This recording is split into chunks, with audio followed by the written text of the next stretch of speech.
And we're back with another episode of the Lakers Fast Break Podcast. It's Gerald Glassford coming right back at you here from Lakers Fast Break, Pop Culture Cosmos, where we cover the latest news and trends in pop culture each and every week. Twice a week, wherever you get your podcasts. On this week's PCC Multiverse, heading you into a great weekend, we go ahead and get you up to speed on the state of pro wrestling with me and John Orlando talking about what's going on with the WWE in Saudi Arabia this weekend with King and Queen of the Ring. Plus, also as well, Goldberg's last match coming up in July, AEW's All In Texas.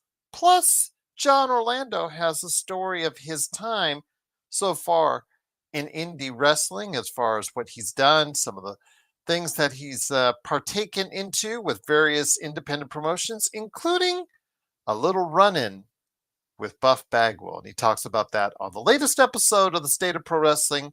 Go ahead and check it out today on audio, wherever you get your podcasts, and on YouTube on the Pop Culture Cosmos as well.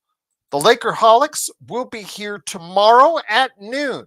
High noon. The Lakerholics are going to go ahead and talk about what's upcoming in free agency for the Lakers, talk about the NBA draft, and more. So go ahead and check it out tomorrow as part of a great Lakers weekend. I did want to give you guys an update. Stone Hansen has had to reschedule. So he is targeting Tuesday. So I'm hoping that will go ahead and be able to work for him and I on a go ahead and meeting on Tuesday to talk about obviously his thoughts on the NBA draft for the Lakers and also the NBA draft as a whole as well. So looking forward to that. But the Lakerholics at Lakerholics.com are coming tomorrow, right back here. They're coming back for a talk on what's going on with the Lakers at high noon tomorrow as well. I'm going to have on Legend here in a few minutes, so looking forward to his conversation with me on the winners and the losers of the NBA draft. So looking forward to it. Go ahead and like what he does at I Got Next Sports Media right there on YouTube. Want to give a big shout out to all the people who helped make this possible, including Joe Soro. You know, he's still very opinionated as always, but he's watching the Dodgers game right now as they're playing the Kansas City Royals on the playback channel that he runs along with Vari, aka Sports Baby. You can go ahead and check them out at, of course, the Joe Soro Experiment on playback, and then it's Joe Soro YouTube channel as well. Plus also Empire Jeff TV covering the Lakers and the Dodgers. Give him a big shout out. All those great people, all those great places. Stone Hansen again at report_court on Twitter. He's been tweeting for nonstop, and you'll be seeing him on various platforms and podcasts and outlets here, along with his group, The Upside Swings. So go ahead and check them out as well. Also, of course, don't forget what we do here each and every time out right here at the Lakers Fast Break. We need your help. We've gotten some subscribers in recent days. So thank you for subscribing to us here at the Lakers Fast Break. But I want to go ahead and make sure you get that word out there. You want the best coverage of the Lakers, the most opinionated coverage on the Lakers in the NBA. No better place to find it than right here at the Lakers Fast Break. And make sure you like and subscribe. Also, as well, we do offer memberships at $2.99. Gets you special emojis as far as me, Joe, Sean, the whole crew right there for you at the Lakers Fast Break. Truly appreciate it. Wanted to give you guys a couple updates as how after the draft, how far the Lakers have been able to, I guess, shore up some of the things before Summer League, round out a little bit of the roster there. So I did want to mention, of course, you know, Adou Thiero from Alabama at number 36, who they drafted in the second round. They moved up twice in order to get him. Eric Dixon was brought on a two-way contract. He, again, out of Villanova. We discussed him as well last night. 6'8" power forward. Very high scoring power forward, good shooting power forward, but his defense and rebounding kind of needs to be worked on. So hopefully he'll work on that during the course of summer leagues, and as he may look to see if he can gain a spot on the big roster here upcoming later this year. They also signed RJ Davis out of North Carolina. He was signed to a Exhibit 10. Also as well, Sarunas Marciulionis kid. He was also signed to a contract as well. Want to go ahead and get his name in here. He is out of St. Mary's, I think, as well. Want to go ahead and make sure you know that as well. So was signed to a deal as well. And then, of course, also as well, yes, Augustus Marshallonis, St. Mary's, and also as well, Arthur Kaluma out of Texas were all signed to Exhibit 10s. And to fill out the Summer League roster, Ethan Taylor out of Air Force, Ty Johnson out of UC Davis, and Julian Reese, Angel Reese's brother out of Maryland, were filling out the roster for Summer League. But here today to join me with his thoughts on the NBA draft, good man indeed. It is, of course, the man from I Got Next Sports Media. It is, of course, our own good friend, Mr. Legend. Legend, great to have here. John, how's it going, my friend? Aussie, great to have you back. Haven't seen you. We were just talking about you yesterday, about how your visit here to Las Vegas to see me. Well, you were here obviously to see Las Vegas, but I was just a small part of that. I don't want to get my ego too big, Legend, and say, yeah, John traveled all the way, him and his family, all the way out from Australia to see me. No, actually, I did get to see him before you went to the Lakers exhibition game here in Las Vegas, and I was very grateful. Nice. Yeah, absolutely. So good to see him. Yeah, I haven't seen him in a little while, so he's back on Facebook. Truly appreciate it. 805, Brother Raider, how you doing? Raz Cable, Dodgers win indeed. Joe is happy man when that happens. Bloodhound, and of course, Blood Magic. With the please hit the like and subscribe out there. Legend, overall, the NBA draft, it had its highs and lows, to say. And it was interesting. No major blockbuster trades during the course of it. I mean, the only real trade in that was part of it that involved a player you could say was Mark Williams.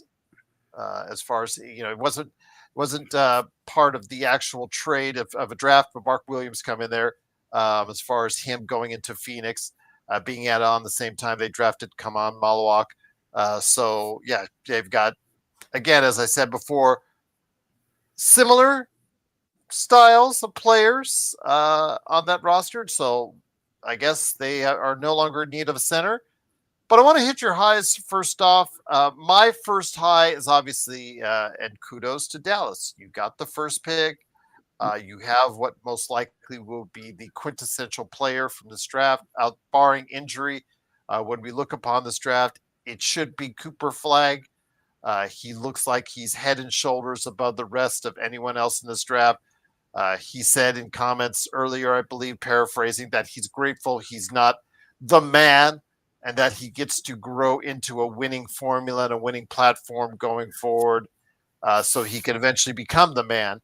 Your thoughts on the Cooper Flagg drafting? Do you think he's going to be all that? As I often say, in a cup of Java, as far as him being at that level for a number one pick, being one of the better number one picks of all time. Your thoughts on Cooper Flagg and him being drafted by the Dallas Mavericks? Well, first of all, I'm going to say he's coming into a good situation. You don't have to be the man right away. You got Anthony Davis right there with you, and eventually have Kyrie. So I would say it's a blessing to really go in the situation he's going. There's no pressure. I think he's going to be really good. I don't want to jump the gun and say he's going to be generational talent or superstar yet. I wouldn't want to go into year one, let him see how he turn out. But I think he's going to be really good. Just like I thought Wimmy was going to be really good. I can already tell Wimmy's going to be a superstar after that first year. And I feel like that's the thing I want to do with Cooper as well. Let me watch that first year and now at least give me somewhat of a general idea of what he might turn out to be. Yeah, I don't want to put all that pressure on him. I feel like he's just a kid.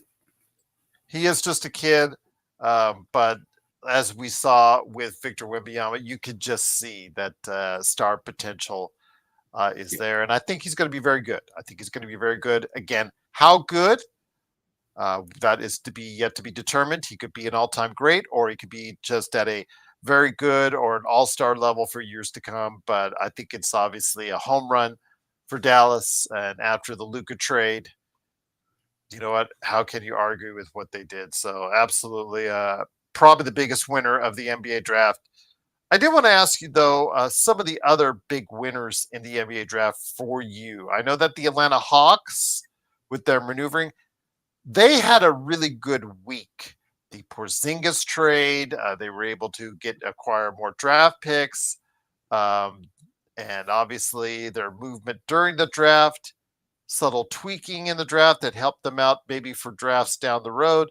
Your thoughts on what the Atlanta Hawks did? It's so interesting because they made the trade last year, the DeJounte Murray trade last year, which got them more assets. Obviously, you saw what happened to DeJounte Murray, but somehow the front office was still not thought of very well. So they put in a new front office. And I think they had a very good week as well, Legend. I think they had a very, very good week. I was honestly stunned to see them making some moves, and they put a smile on my face when we ripped off the Pelicans. They gave us their unprotected first round pick. I don't know what they was thinking over there, but thank you so much for doing it. Yeah, that's going to be one of my big losers right there. We'll go deep into the Pelicans. Yeah. So I want to say I think they've done a good job. Porzingis is a good pickup. I'm not for sure what Porzingis you're gonna get, but if we can get a decent Porzingis, I'm satisfied.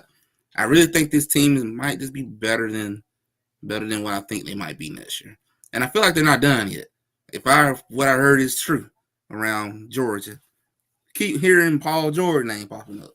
So we don't see what else they got playing. I don't know if I want him. They ain't messing up at that point. I'd rather stay away from that business. Stay away from it. Yeah, there's again, as we've learned, Legend, there is no untradeable contract. I mean, I thought it was going to be very difficult for Boston to trade Drew Holiday, but they found a sucker in Portland. I'm sorry, you can give me the he's going to coach the young talent all day long, and he was going to provide a defensive mentality all day long. But I could find someone who's going to do that for $20 million less over the next 3 years than what they're paying Drew Holiday. So give me a break on that. It's for someone that's in his mid-30s already. So yeah, Atlanta, again, I think they made some very good maneuvers, especially for the future. We'll see. Jalen Johnson has to stay healthy. And that's the key to your season next year. Doesn't matter if Porzingis in there. Doesn't matter if Wembanyama's in there. If Jalen Johnson is not healthy the entire season, we do not know the full potential of Atlanta. And then also as well, you got to remember, are you going to talk about Trae Young? It looks like now he's going to stay, but is that the best thing for your team long term? That's the thing I really think Atlanta needs to do. They need to decide whether are we going to keep Trae Young long term, or are we going to move on from the Trae Young business? And like you said, think about as well, is that the right thing to do for this franchise to move forward? Because there is some negatives about having Trae Young. Liability on defense, like to shoot a lot of threes, but isn't that proficient with it, as we can say as well. And he's small. So there's a lot of things to why you would maybe want to get off the Trae Young business. But me personally, if I had a chance, I would like to get off of Trae Young. And hey, I want to see if Boston really want to deal, Jaylen Brown. I would love to bring him back home, bring him back to Georgia, get you back at home. You just want those high-priced contracts. There you go. I mean, if you're going to go all in, this is the year to do it in such a flux year, especially for the Eastern Conference, where everything is now up for grabs way after the injuries to both Jason Tatum and Tyrese Halliburton. So New York's of the world, Atlanta's of the world, the Orlando's of the world, the Detroit's of the world got to be eyeing that and saying, this is our window. It's now open on the Eastern Conference to go ahead and even just make some tweaks or additions to the roster. And that could be enough to put us over. We could be the Indiana Pacers of next season. So we'll see. We'll definitely see how it goes. But 805, again, I know that you're saying you don't know about that take, but it's the reality. Halliburton's injured. Jason Tatum is injured. So the East is pretty wide open. There's no definitive Eastern Conference champion. Now, mind you, they still have to go up against whoever's in the West, and the West has more elite teams on the Western Conference. But all it takes is one injury in the finals by an SGA, a Luka, or whoever is going to be there, a Kevin Durant. at the wrong time, and it could leave the door open for anyone in a 7-game series. So even though the East is weaker, and in some cases with some people it's weaker substantially, it might be an easier path for a team like an Orlando, an Atlanta, New York, or a Detroit, or one of those teams that still has all their healthy bodies and all their healthy players as of now. But again, we'll see. Milwaukee, Milwaukee's going to be a tough team. If I was Giannis, I would have asked already to get out of there, because you're stuck with Damian Lillard, an old team, a bad team, a team that you would very like the Lakers have very few assets to go ahead and move. Their upward mobility is going to be very difficult to have it, and it's going to be all on Giannis. Another season of all on the back of Giannis just to get you to the first round of the playoffs once again, in my opinion, for the Eastern Conference, unless they make some drastic changes to build around Giannis, but they just don't have the assets to move it. But in regards to some of the other teams that were stuck out to you, again, we talked about Atlanta. We talked about Dallas. Is there any other team out there that you think really scored well over the course of the 48 hours, the 2 rounds in the NBA draft? Another team I think did okay. Well, they did good to me in a different way, though.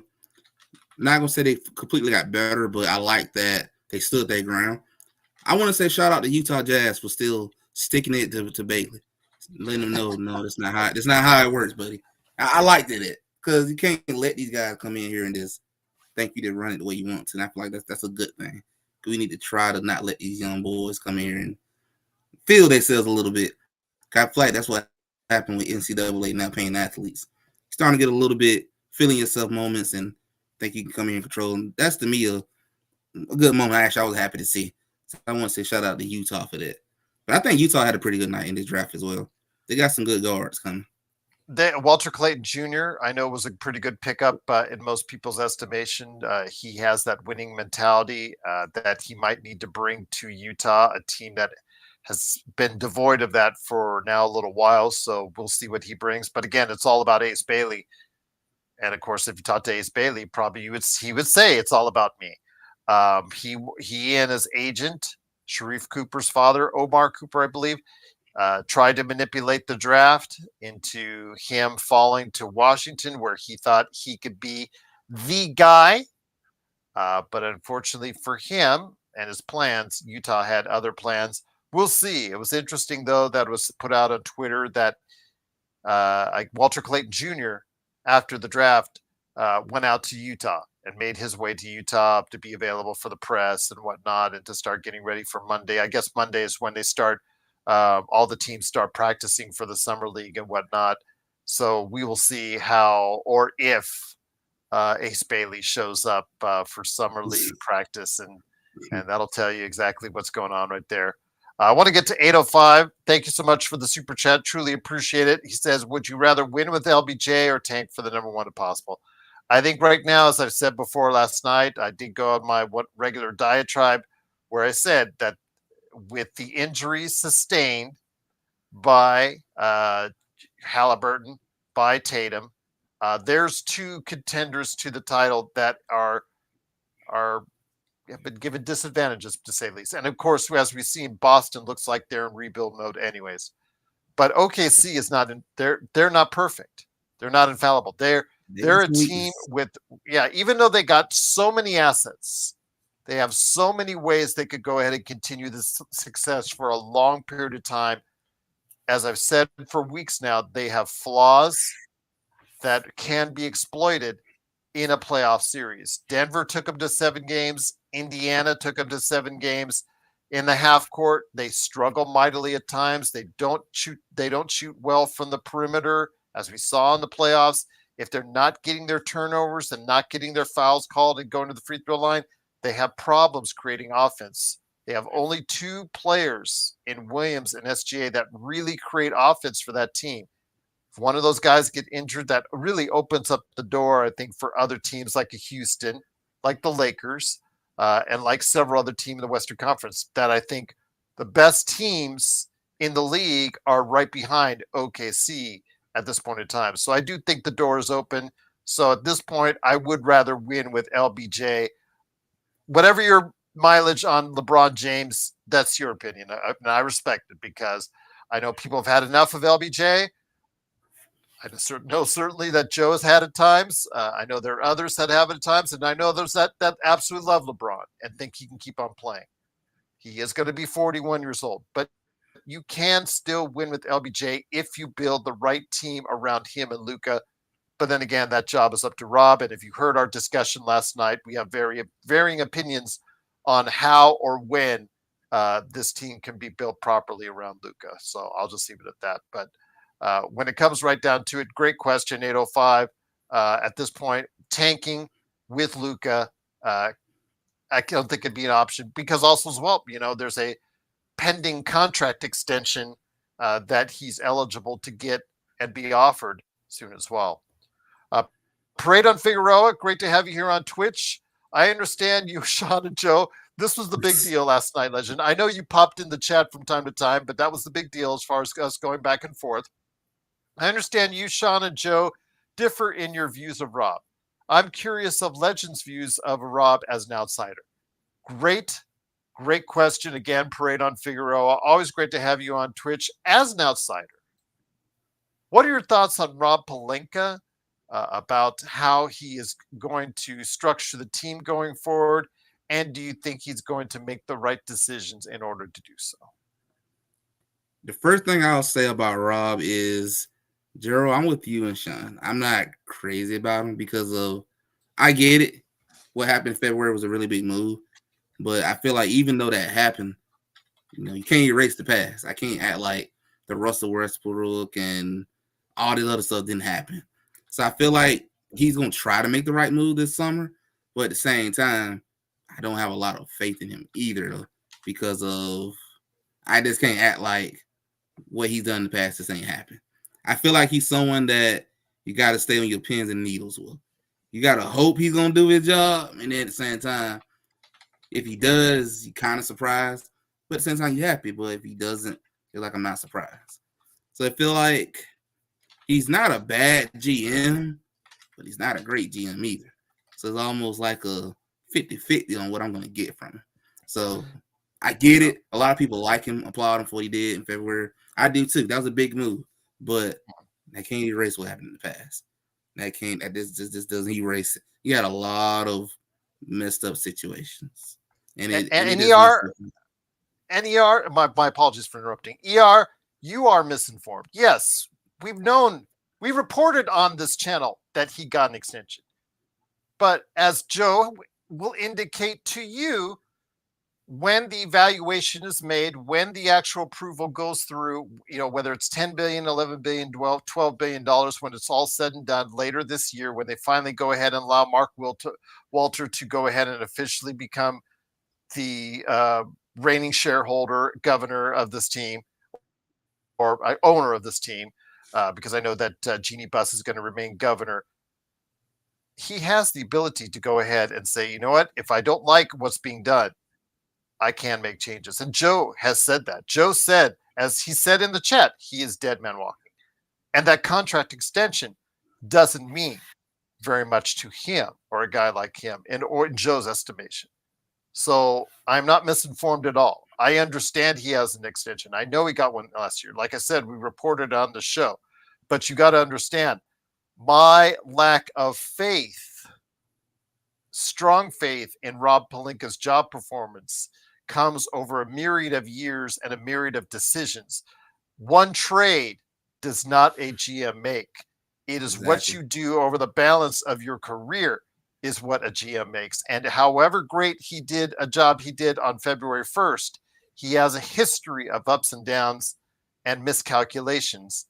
Also some good moves as well, but he also has some miscalculations that you and I and everyone out there knows and has seen over the course of years. So we will see, again, how it is going to play itself out.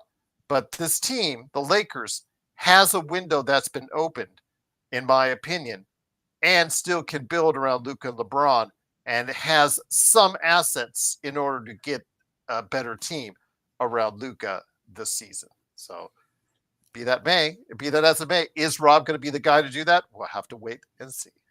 But it is, of course, the Lakers fast break. Yeah, go ahead, Legend. I just wanted to say I definitely agree with what Joe said in the chat. I feel like he's dead man walking at this point. It's almost like I feel like when Walter come in, he's not going to sell all them missed I mean, out. I feel like he would if you get him out. buy the Lakers at 12 billion, Legend, I don't think a contract extension for a GM will matter very much to him. Nope. No. I feel like he'll be one mistake, you gone. Yeah, absolutely. So again, we'll have to wait and see. But for the Lakers, they did draft, the kid out of Arkansas wing, 6'7" forward, Adu Thiero. We'll see how he's going to play itself out as far as him, hopefully developing his shot from there. But I wanted to go ahead and get back to the NBA draft, the winners and the losers of the NBA draft. I really think when it comes down to it, let's go to a couple of the losers right now. I wanted to go ahead and you touched on the New Orleans Pelicans, who, if you go on YouTube right now, you can find 15, 20, 30 videos right now on how the New Orleans Pelicans and Joe Dumars and Troy Weaver, who are the guys on top right now, who replaced David Griffin in the New Orleans as far as decision-making process, have miscalculated. I don't want to go ahead and say they're being called dumb or a terrible franchise, because that's being said all over the internet right now. If you want to just go, especially in Atlanta, they're laughing right now. Yeah, exactly. I've heard dumb. I've heard terrible franchise, poorly run. Joe Dumars is making more mistakes again. Troy Weaver, he got kicked out of Detroit for a reason. All these things, all these variables, they're all being said right now, and giving away an unprotected 2026 first round pick, which could potentially, if New Orleans does not play or plays even up to their capabilities, they still might be a 10th, 11th, 12th place team in the Western Conference. That could be a potential lottery pick. That could be a potential first round pick for Derek Queen. And after seeing what I've seen and the fact that he didn't take the Chicago draft combine real seriously, he admitted he was out of shape when he went there. I don't know. The commitment to that, something like that, even though he has skill and talent on the offensive end, I'm just not, I just don't think it was a very good move at all. I am in agreement with the rest of the internet and the media out there that this was a mistake on the part of Dumars and Troy Weaver, Legend. Yeah, I think that was just not the world greatest move. As an Atlanta fan, I appreciate it. But just from, say I was a Pelicans fan, I don't understand why would you take a chance like that with looking at the roster that you got. Doing something like that will mean you think you're gonna be highly ranked, highly top in the West, making the playoffs and all. And when I look at that roster, I'm like, I don't see that. I see this team probably fighting to get into the play-in and going from there. I just think that was just a very bad decision on the front office, just a misstep, and I just not sure what they was thinking. And the fact that it's unprotected, that's the part that got me the most. It was unprotected. And that's just not the smart thing to do when you got a team that is not as strong as let's say a Houston team, Oklahoma, or Lakers or something like that. This is not a wise thing to do. You only do that when you're confident that you're going to probably be a top 5 team. You know you're going to make the playoff. That's when you might take a chance and do that. In that situation, it's too risky. And then on top of that, and despite the fact that you have already, hopefully at some point in time, DeJounte Murray coming back from the injury that he had, and I believe you drafted Jeremiah Fears as well. You did bring in Jordan Poole, and you're getting the extra year on the contract in that trade that sent CJ McCollum to Washington. So CJ McCollum, who's going to be a free agent. So that's money that could have come off your books next summer, which you're stuck with. So now you've got Jordan Poole, Jeremiah Fears, who you need to play as a rookie at that position. And then you also got DeJounte Murray coming back at some point in time in the season as well. Right. So good luck.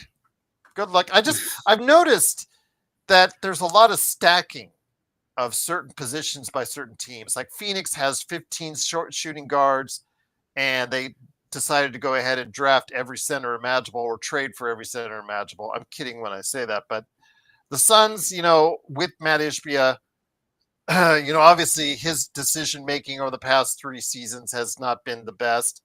Obviously, putting them in a serious cap situation for the past couple of years and not getting the return on it. And we've seen again, like I said, come on, Malawak, great defensive player.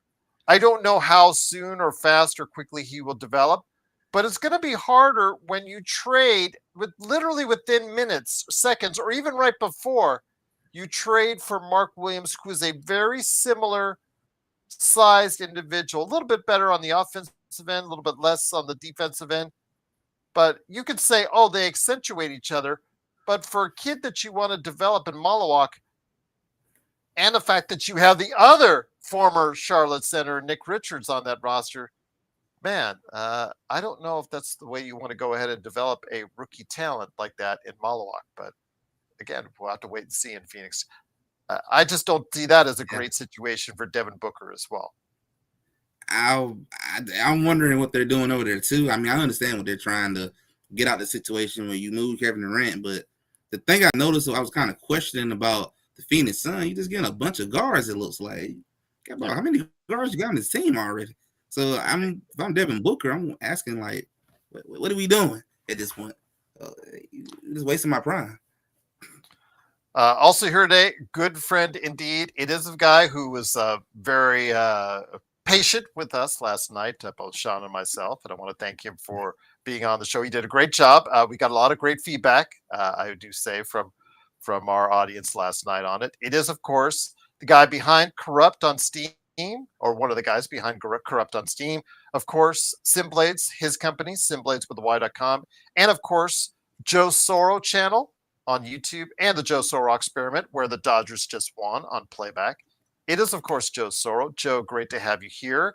I know we always love to go with, the who won and, who are the winners and losers of the NBA draft. But as a society, I think we always veer towards the negative, veer towards the potential car crashes of organizations. And however interesting some of the teams did as far as good things they did, like Legends, one of Legends teams in Atlanta, there was the car crashes in Portland, Phoenix, and especially New Orleans this week that make it so very interesting to watch what goes on in the NBA. You're on mute, Joe, or actually it shows that you're on, but it may not be plugged in. So there you go. Sorry, yeah, I must have accidentally muted myself. The primary negativity is usually a sign of a couple things. Number one, probably people live a life that's negative, so they're used to it. The other is it's their only form of entertainment. And that's just how it is. That's why it's hard to do content on TikTok or any of these places. Most of it is going to be some form of negative stuff that's going on around the world, or skanks or horrors around the world. Those are the two mainstays. That's what people gravitate to. If you don't believe me, all you got to do is look at some of the money that some of these what is it? What are they? 408s, 409s? The PC term, police blotter. I believe. Yeah, I believe so. Yeah, whatever they are. Yeah. So how that pertains to the NBA? Well, the NBA sometimes feeds the negativity because you look at the draft the last couple days. It looked like it was put together by a high school team. I mean, you had absolutely horrible analysts on the shows. You had kids that looked sloppy, kids that dressed like Bozo the Clowns from a circus. You already have Ace Bailey not wanting to go to Utah, and this is all just kind of there is no pizzazz anymore. There isn't this. You saw some people crying and you saw some people appreciative of it, but unfortunately we're gravitating towards the negative on that. And looking at the teams that are, I mean, Utah, Atlanta, New Orleans, Charlotte. Atlanta out of that group might be the only one that at least has a star. Can they get another guy? I don't know. They're going to have to play with Trey. Otherwise, it's just not going to work over there. And I didn't see any positive in them trading Trey this year anyways. I kept hearing, oh, Trey's going to demand a trade and Trey's going to go somewhere. I'm like, well, for what? They're not. No one's going to give Atlanta 6 draft picks for a trade. That's just not going to happen. Well, they gave it to Mikal Bridges. I'm like, they gave a bunch of draft picks for Gobert in Minnesota, but I just don't see. I don't see how trading Trey Young is going to benefit Atlanta unless they're getting somebody that's better, which normally in those cases they're not. Atlanta would be better suited getting someone that could play with him. And now that the East is getting weaker with all the injuries, this might be a spot now where they can actually make a run, at least a conference finals run. So that's kind of where I stay on that in terms of the negativity, and then also some of the teams that have made a lot, most of the noise due to the fact that these are the bad teams that are getting most of the draft picks. Now, Brooklyn had 5 draft picks in the first round. That was unprecedented, apparently. And they decided not since I think the 1960s. I don't count the 1960s. I'm talking about modern times. All right. Yeah, modern times. Okay. Fair enough. And then and of course, what did they do? They turned into the Minnesota Timberwolves, picking guards left and right.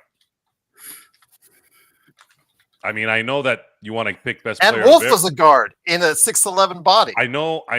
Well, you could even say they turned into the Cleveland Browns in this latest draft. I don't know what the hell those idiots are doing, and they've always been idiots, and they even idiot on top of the normal idiot stuff that they do. They drafted 3 quarterbacks. Why would you draft 3 quarterbacks? None of them can shoot, Joe. That's the problem. And they also picked up another quarterback, and they have another quarterback who's 80 years old. Oh, and they also have a guy that was supposed to be their quarterback there. You can't. So Empire Jeff has the term couch guys, the couch people. Okay. You tell me, man. You tell me. I was on the couch all day today watching the Dodgers and just kicking it, right? One of the few days I have a chance to just do nothing, and I enjoyed it. I'm happy for it, my friend. So you tell me, am I out of line? Do I have to be an NFL GM or an NBA GM in Brooklyn or in Cleveland to know how stupid these guys are? You're telling me I can't run this shit better than them? I guarantee it. If you had given me the GM position in Brooklyn or in Cleveland for the Browns, I know for a fact, 100%, I'm not drafting 4 fucking point guards or guards. And I'm not drafting 3 quarterbacks. Like, what the fuck? Like, I don't. The last 2 days was comical. It was a comical presentation of ineptness at some of the highest degree. Unbelievable. Unbelievable how it's just, I don't know if anybody really does their job anymore. I think maybe even Toronto got tired of it. They're like, what are you doing, Masai? What have you been doing the last 5 years? Living off the same thing that everybody else is living off of in Toronto. The only thing is with Toronto is if you're a fan, what else do you got, right? Hey, live off that 2019 title because you're probably never going to get one again, at least not for a while. So my grade on all this is the presentation and the execution is so bad. This is probably why it's forced to talk bad. Mm-hmm. And then when you talk about guys like Rob Pelinka and the past, I think a lot of that disdain of that comes from the fact that I don't want to talk about what he did in 2022. I don't give a shit. It's already happened. Move on. With the draft, it just happened. So now we have to talk about it. But I'd rather focus on the fact that the Lakers did 2 things this year that should wipe all that stuff out. The last one really wipes it out because you have leaders now coming in. You have guys that know what they're doing. Salary cap or not, aprons or not, it doesn't matter. These guys are professionals. If you need proof, just look at Dr. Buss when he was running the show, when he was alive and well.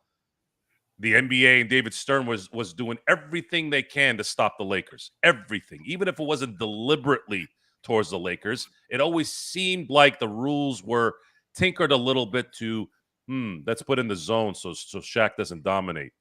Let's put in a luxury tax because we don't want the Lakers to sign everybody so that piece of shit in Dallas, Mark Cuban, doesn't bitch and whine like the bitch he is. Or Gilbert, who can't keep LeBron twice.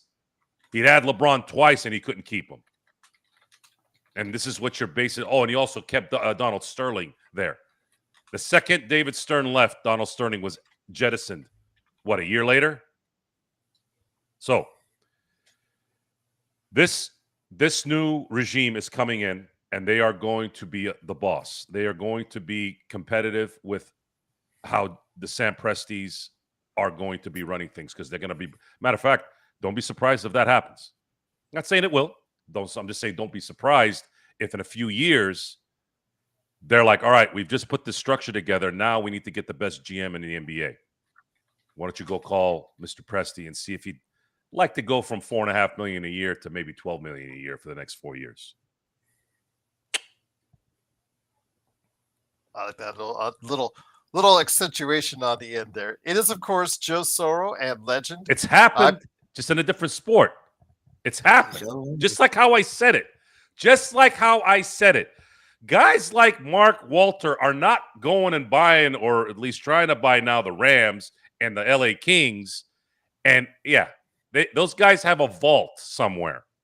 And they can tap into that unlimited vault at any time.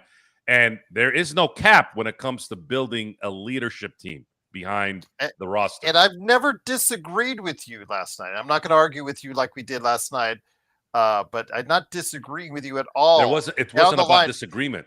It wasn't about disagreement. It was about, you're telling me I'm not listening, and I listened to every word you said. It's about focus. I want you guys to focus on what's coming because it's coming. You I guys need are to too focus focused on the what's past. now. Stop worrying about what happened in the past. Focus on I'm worried now. about what's now. What's now? Even this coming year, there's too many constraints. LeBron James is going into his 23rd season. He's going to be 41 years old. You cannot be you can't have that mentality of this guy is supposed to make it through another year again. I hope he does, and I hope they win it all. But you also have to be realistic. And until that $50 million can be allocated to a younger people and guys that are going to mesh with a whatever roster they put together and Luka, this year is going to be a 50-50 year. It's either going to work or it's not going to work, right? That's all there is. It's not a rebuilding year. It's not something where, all right, let's ramp this thing up. They'll probably get to the playoffs. They'll probably lose. And then, we'll go into free agency next year to do whatever. No, it's basically like if they have to have everything go perfect for them to have a shot at maybe having one more year with LeBron being at the helm. And I don't care what anyone says. As long as LeBron James is on this team, he's going to be the one. Luka's, if you don't believe me, just look at all the last second shots the last 3 months of the year. Luka didn't get one damn play ran for him. Not one motherfucking play ran by the one guy that actually has a clutch gene on the team. ER again. Once Walter comes into place, I agree with Joe that if he doesn't do a good enough job, he will be out as the guy, player personnel, player president of basketball operations, GM, whatever you want to call him. It doesn't matter to a guy like Walter. He will get his people in place if you don't do the job that needs to be done. I'm never going to question that with Joe.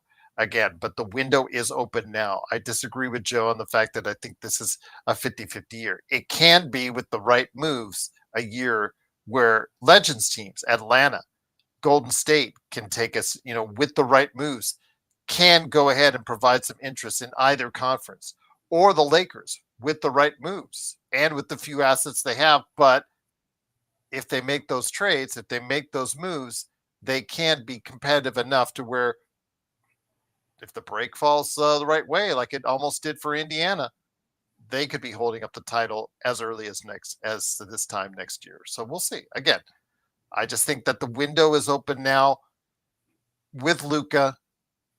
Whatever you say about LeBron, whatever you think about LeBron, I get it. I understand that. But the window is open now because I don't see OKC as a dominant champion at this point in time. Now, with the assets that they have, they're going to be very good for a very long time.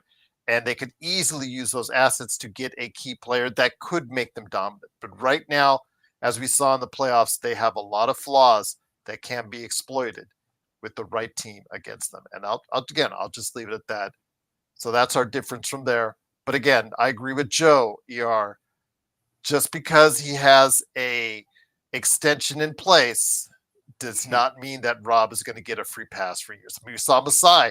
He was let go today as the head guy for Toronto. He had another year on his contract. So, I mean, these $2, $3, $4, $5 million per year that these guys make, obviously, if they don't get the job done to the liking of whoever owns the team, they'll be let go. They're just as easily let goable as a coach like Tom Thibodeau. Tom Thibodeau took his team to the Eastern Conference Finals for the first time in how many years, Joe?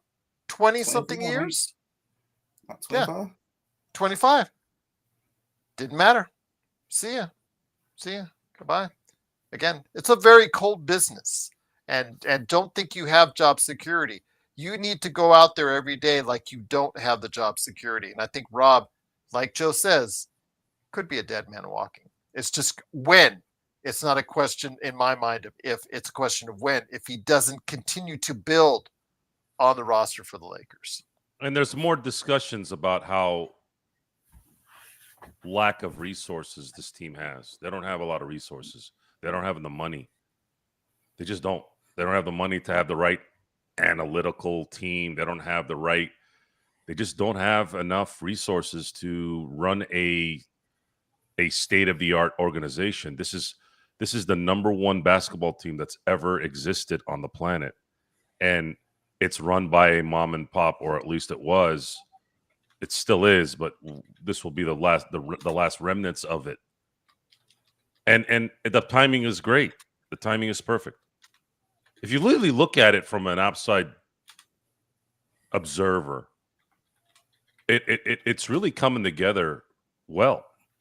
You get your next superstar, someone that is central casting, someone that is already, if he was to retire right now, would be in the Hall of Fame. And then you have, he's got the charisma, he's got the look, he's got the skill set. And then you bring in the best owner in sports, in my view. I mean, we should be celebrating right now. We shouldn't be talking about what the hell Rob Pelinka did in 1988 when he was at Michigan. Like, I don't know what there's no point at this. There's no point. We should be Laker fans should be very, very happy right now.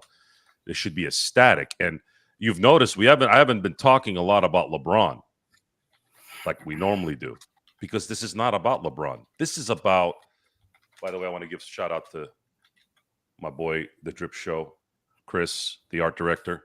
He sent me this. The only problem is we might have to change this to 12. Yes, there you go. So, by the way, he guessed on my shirt, and it is perfect. It fits perfect, long, and it fits tight on the shoulders and the biceps. So, I'm gonna continue to be, because I got some shit after last night's show. I got some shit from my friends. Really? Like, hey man, you were with Gerald and Sean about hating Rob. Now you're all kissing his ass. I'm like, fuck you. I go, did you not see what happened February 1? Did you not see what happened 2 weeks ago? I go, it has nothing to do. It has nothing to do with Rob either. I don't care. I think that's what it is. If Rob doesn't do well in the next 2 weeks, I don't really give a shit. I really don't. But I do. You do. That's the thing. Sean definitely did. Sean was on one because it was one of those times in the month where the blood pressure was doing some stuff, and I get it. You know, for those of you who don't get it, type 1 stuff can fuck you up a little bit. So you got to understand that. So but I'm not. I might talk some shit maybe if I'm having one of those days just to talk shit, but I have been on cloud 9 since February 1, and then I went into freaking Jupiter 2 weeks ago. I don't know when I'm going to get back. I'm excited. I'm excited for what's coming, and it's coming. So whether the Lakers win a championship next year or not, I'll be disappointed if they don't. But if they do, I'll be even happier. Of course, let's get this thing going so we can get 19, so we can pass those green turds. But I am in full confidence that it's going to come in the next 5 to 6 years. Once again, it is the Lakers Fast Break. It is Legend from I Got Next Sports Media. I put the link for his channel in the conversation there. So if you want to go ahead and check it out, please subscribe to him, as soon as you can on that. And also, if you can, subscribe to us as well.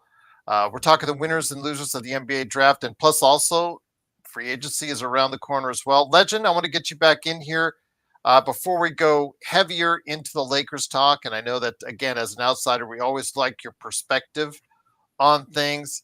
What do you feel about how San Antonio's draft worked out? Because they're thought of by a lot of people as being a pretty good winner in their last draft, not just getting Dylan Harper, but also as well Carter Bryant as a young, possibly developing 3-and-D type player, an athlete. Your thoughts on what San Antonio did? Does it make you concerned more now as a Golden State fan for the Western Conference that San Antonio is ready to take that next step sooner rather than later? It definitely makes me realize the competition is going to get a little more tighter. I feel like San Antonio's time to come up is coming. If like they're in the right position at this point, you got your star, you got your bench, you added De'Aaron Fox into the mix. That was a very good pickup. And now you added another good young rookie. You just got Stephen Castle last year, and now you got another good rookie this year. They're actually in the position they really want to make a big splash and go get another major star. They could if they want to. I'm at the point I am beginning to pay a little more attention to San Antonio and curious to see what they do at this point, because they really want to make a splash. They could. I think they're coming. I would not be surprised if they make a playoff run. Not win the playoff, but just make the playoff. And that'd be the beginning of them starting to get into the postseason more and more. I do think they coming. And Wemby's just going to keep getting better and better. Better and better. Absolutely. So we will see what happens. I still, and I understand shooting. OKC shot like crap during the entirety of the finals, and they were able to get away with it, which has defied what the traditional thinking or the way has since the Golden State Warriors. If you don't shoot well from three, you're not going to win a title. That's what been the MO of most of these title winners in recent years. Most, I said, not all, but of course OKC defied that. Obviously through the way that they can go ahead and get turnovers and also as well be able to use their transition and their efficiency at the free throw line to their advantage. But Joe, I still think when you line up those three players out there at guard for San Antonio, you have, of course, again, you have two of those guards, brand new rookie and a second-year player, and also De'Aaron Fox. All those three guys, again, lightning quick, athletic, going to be pretty good on the defensive end, but will they be able to open up the space for Wemby, or are we going to just see Wemby take another 7 to 10 3-pointers a game to try and help his team win games?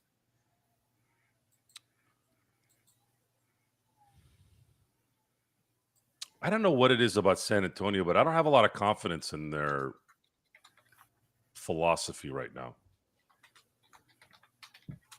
I don't know why. They still need forwards. Vassell doesn't do it for me.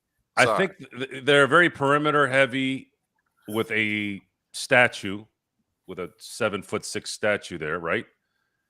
They're not. They're kind of soft. They're a soft team. If they play a physical team, are they going to wilt? Because they kind of showed that even this year, even with another rookie of the year, which they might have another rookie of the year here, right? I don't know. I don't know if they have enough grit guys on. They don't have any like a Caruso, right? They don't have like a Caruso.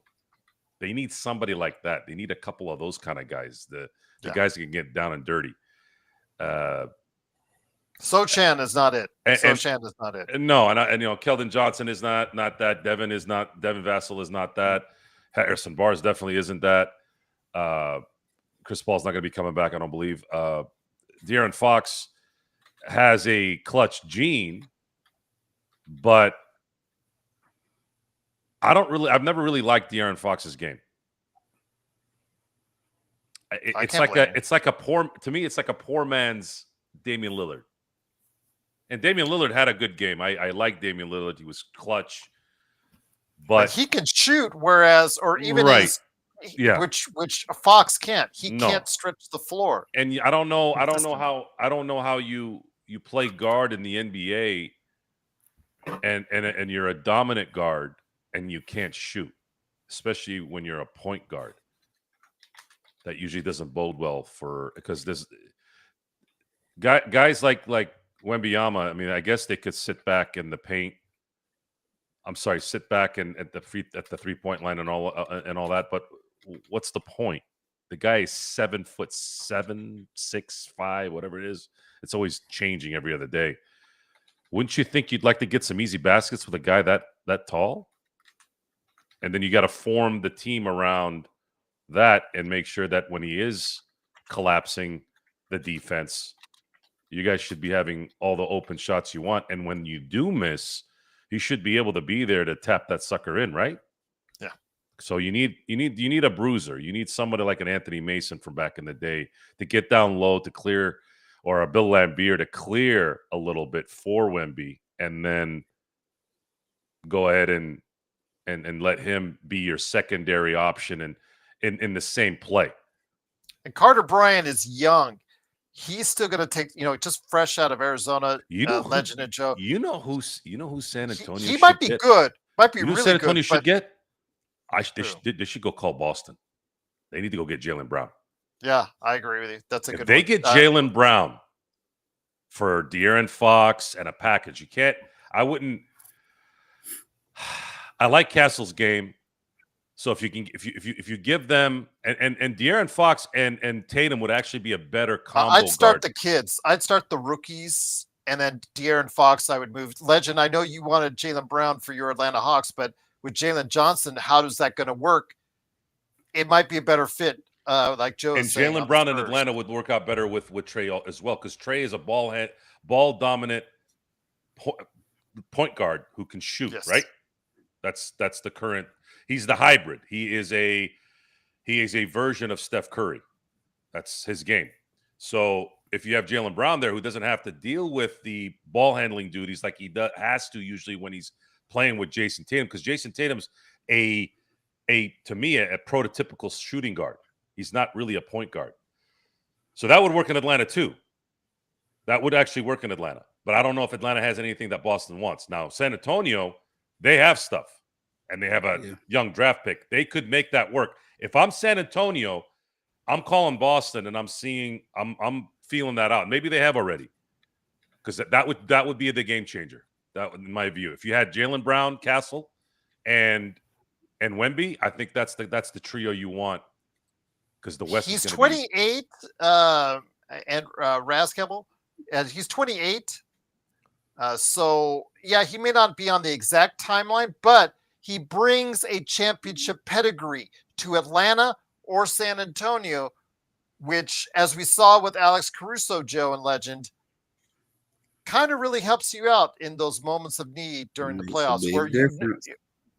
When you've got a young, talented team that may not have the direction in those moments. You need that solidifying force, and Jaylen Brown could be it. And at 28, he's not that much older. He's in the prime of his career right now. So, yeah. We'd always talk about Giannis, Joe. We always talk about Giannis, Legend.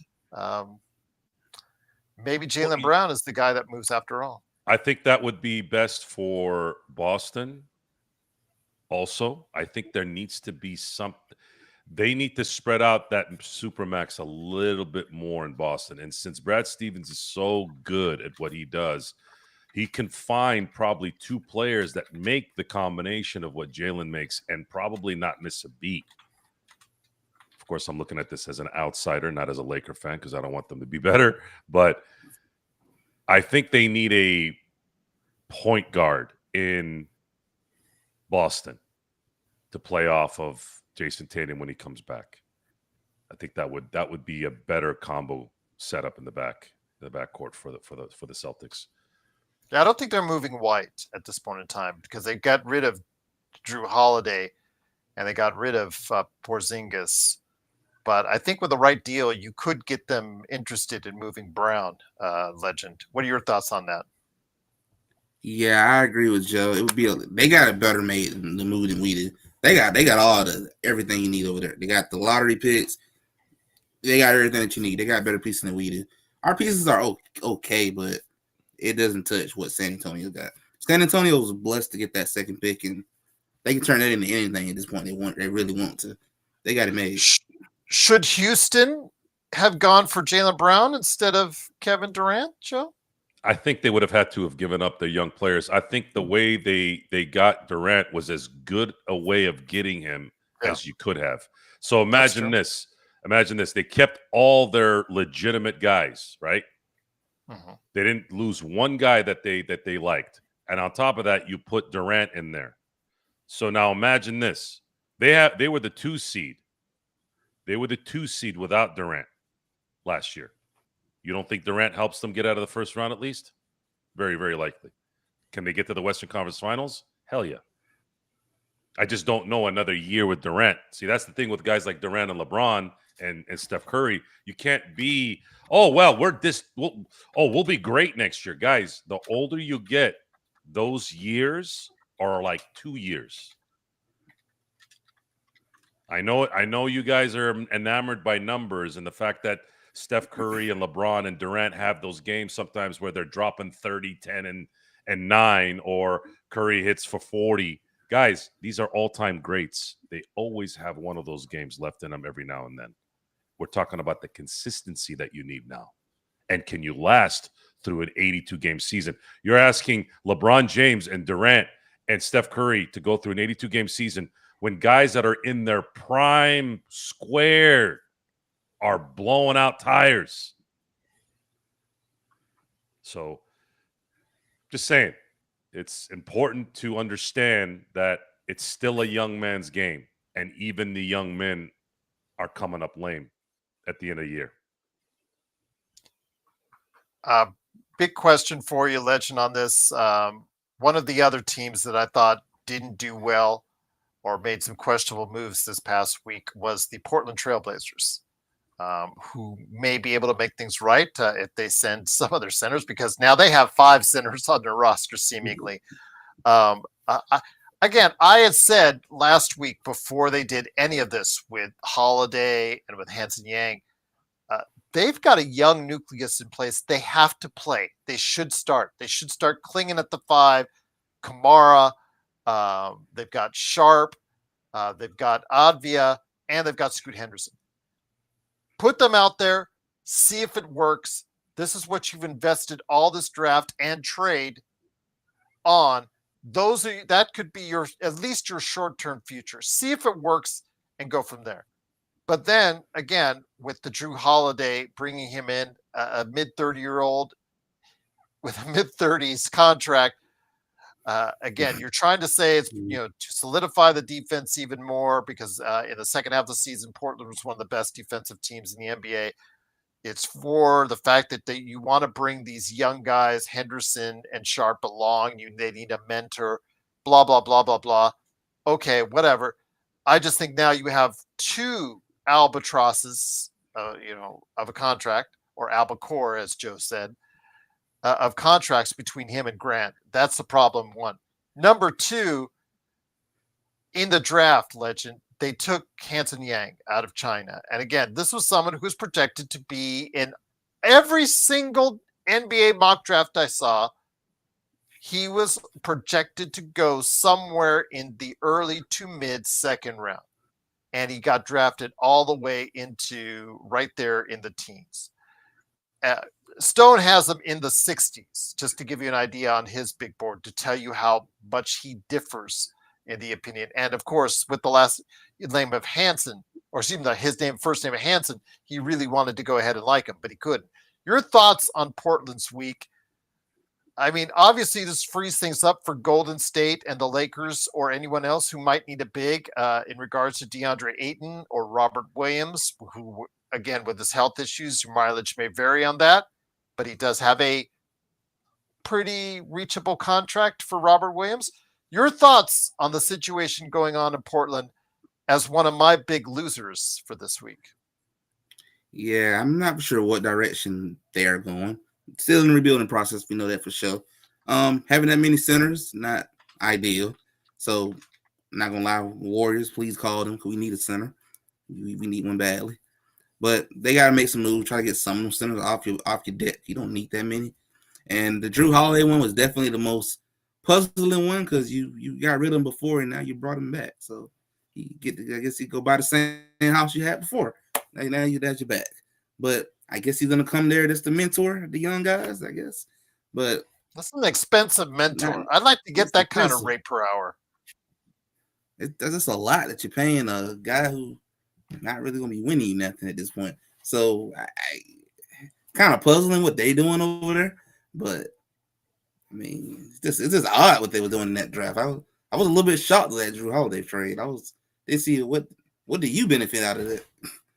And the fact that they had to give up picks in the deal to Boston, that's the ultimate kicker, Joe, for Portland. Again, we're in the past week, I have seen some pretty dove moves by certain organizations. Again, Phoenix, Portland, New Orleans, giving up a 2026 unprotected pick in one of the best, considered to be one of the best drafts in the past decade coming up next year. Yeah, I don't get it. I don't get it. You're on mute. Didn't they say that last year about this draft?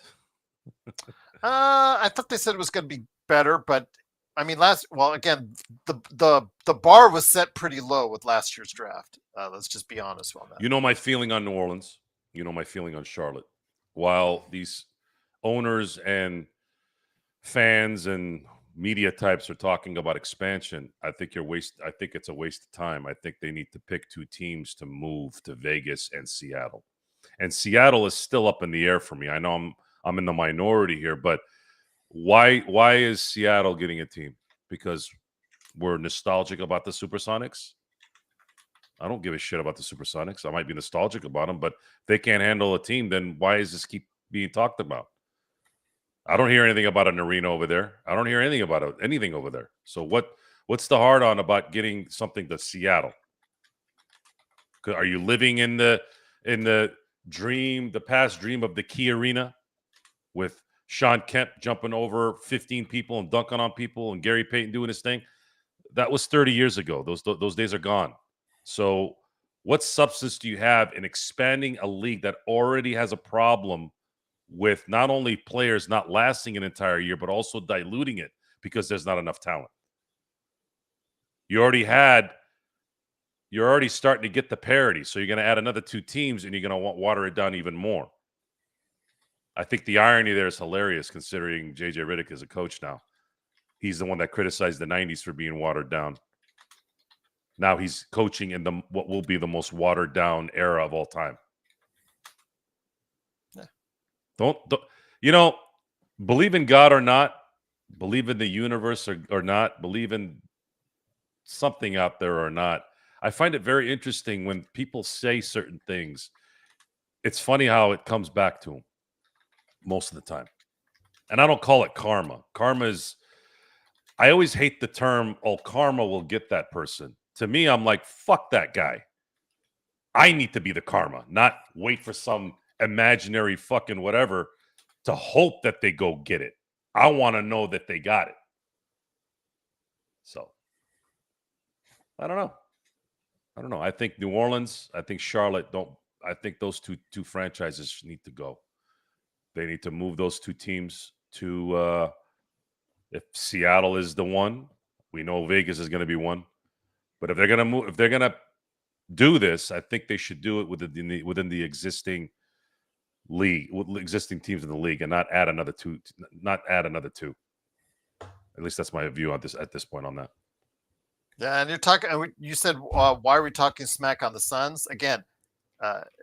Come on, Malawak, great defensive player, could be developing on the offensive end, but he needs time out there on the floor to be the player that you picked at 10.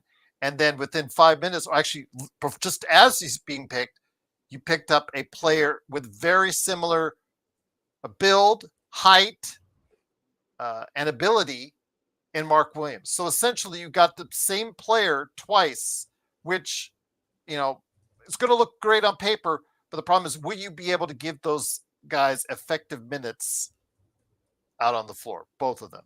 Again, are they both going to get 15 minutes a game? If they both only get 15 minutes a game, that's not helping either one of them develop. But wait and see again. And then, of course, Williams behind that as well. So, and then also the fact that you guys have in Phoenix shooting guards upon shooting guards upon shooting guards. You still don't have a point guard issue. And you picked up Jalen Green, who is not on the best of contracts, who has been questioned about his development. So, and then you got Brooks. Brooks is being bounced around at this point in his career. He's got a nice contract. He's got a big contract for him. More power to him. But obviously, Houston was not enamored with keeping him. So the assets for KD in that trade that came back, you were just helping Houston as opposed to getting players to help the team in Phoenix, in my opinion. And I'll leave it at that. So, again, you're saying they're punting for the next 2 years and just waiting for Beal's contract to run out, like similar to what some people say here for Los Angeles. We're just waiting for LeBron to go ahead and retire. So if that's your opinion, I'll respect it, but I disagree otherwise. Go ahead, Joe. Oh, it just clicked. It just clicked. Sorry, guys. I haven't been paying attention to the NHL as much as I wish I could this last year. They're talking about the arena in Seattle, Climate Pledge Arena, where the Seattle Kraken play. Do you like 84 games? They just agreed. Yes, because they're going to evenly play everyone now. Okay. I like it. They should do that in the NBA. Okay. And then get rid of that stupid fucking whatever the fuck that is at the beginning of the playoffs. Play in. Yeah. Okay. Get rid of that. Right. Put two more games in, then everybody plays each other. 4 games in conference, 2 games out of conference, and that's perfect. Okay. I'm about symmetry. I love symmetry. That's why I'm in the business I'm in. So, Legend, let me get you back in here. And once again, it's the Lakers Fast Break podcast. Tomorrow, again at noon, the Lakerholics will be here. As I said before, unfortunately, Stone Hansen and I have been rescheduled to Tuesday. If there's any news as far as from free agency or big contract situations, we'll go ahead and pop by this weekend as well as we lead up into free agency. But Legend, is there any other teams before we get into the Lakers and what they did? Is there any other teams that stand out in either a good or bad way that you said, you know what, kind of makes you think, or kind of makes you think? I would say a team that I really thought they did okay in my mind. Man, I can't think of any more that really impressed me last night. Okay. I will say they didn't really impress me, but I did like who they picked up. I did like how Philadelphia picked up Buddy from Auburn. They like him. I thought he would have drafted like a little Johnny bit higher. Broom or Johnny. I mean, I know it's pronounced differently, but Johnny Broom. The only thing, his measurables at the combine killed him because he had the worst measurables as far as I guess reach length. His jumping, his vertical was terrible, and I believe he didn't do well on his speed as well. So these are things he needs to address, Legend. But again, he was he was the SEC Player of the Year. Yeah, he was SEC Player of the Year. Yeah, I mean, is it going to be a situation where it's a great college player not being a great pro player. We'll have to wait and see. We've seen that several times. I know that when I was watching CBS, they pointed out Drew Timme.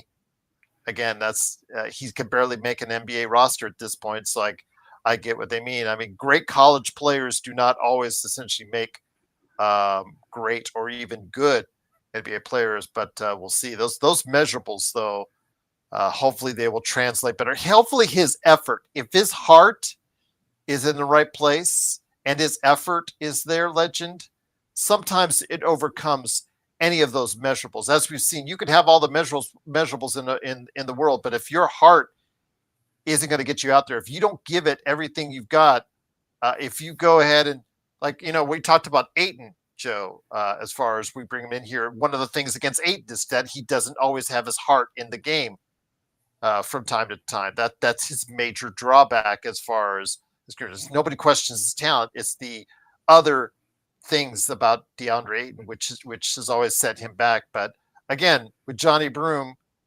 Legend, again, it has to be all about heart with him going forward. Yeah, that's the only thing they're gonna really make up for them for the bad measurements. I did kind of watch the video. I heard about his vertical was pretty bad, but I'm thinking though if he can come in there and willing to work and just show that, look, I did bad in my measurements, but I don't replace what I can do as the heart of a player. I think he can make a pretty good little run with Philadelphia. And knowing that you ain't the guy like he was in Auburn, you got time to grow and improve. There's no pressure on you to grow. So I feel like, long as like you said, Joe, he got the heart, he'll make up for it. And I'm rooting for the dude. Being someone who, knowing I don't live that far from University of Georgia, SEC all around our area, I hope he does good. You represent our conference. So I hope he does good. Cheering for him. Joe, anybody else stick out in either good or bad way for you in the draft outside the Lakers before we get into the Lakers? Anybody else stick out to you as far as, that either impressed you or said, what the hell is this team doing during the course of the playoffs? The NBA draft?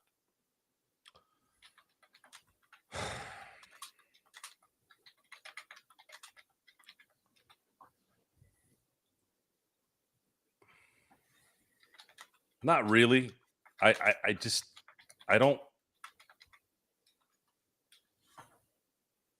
don't have enough information from college basketball to really assess the talent as much as I would like. There's basic things I know about almost everyone that's say in the first round. The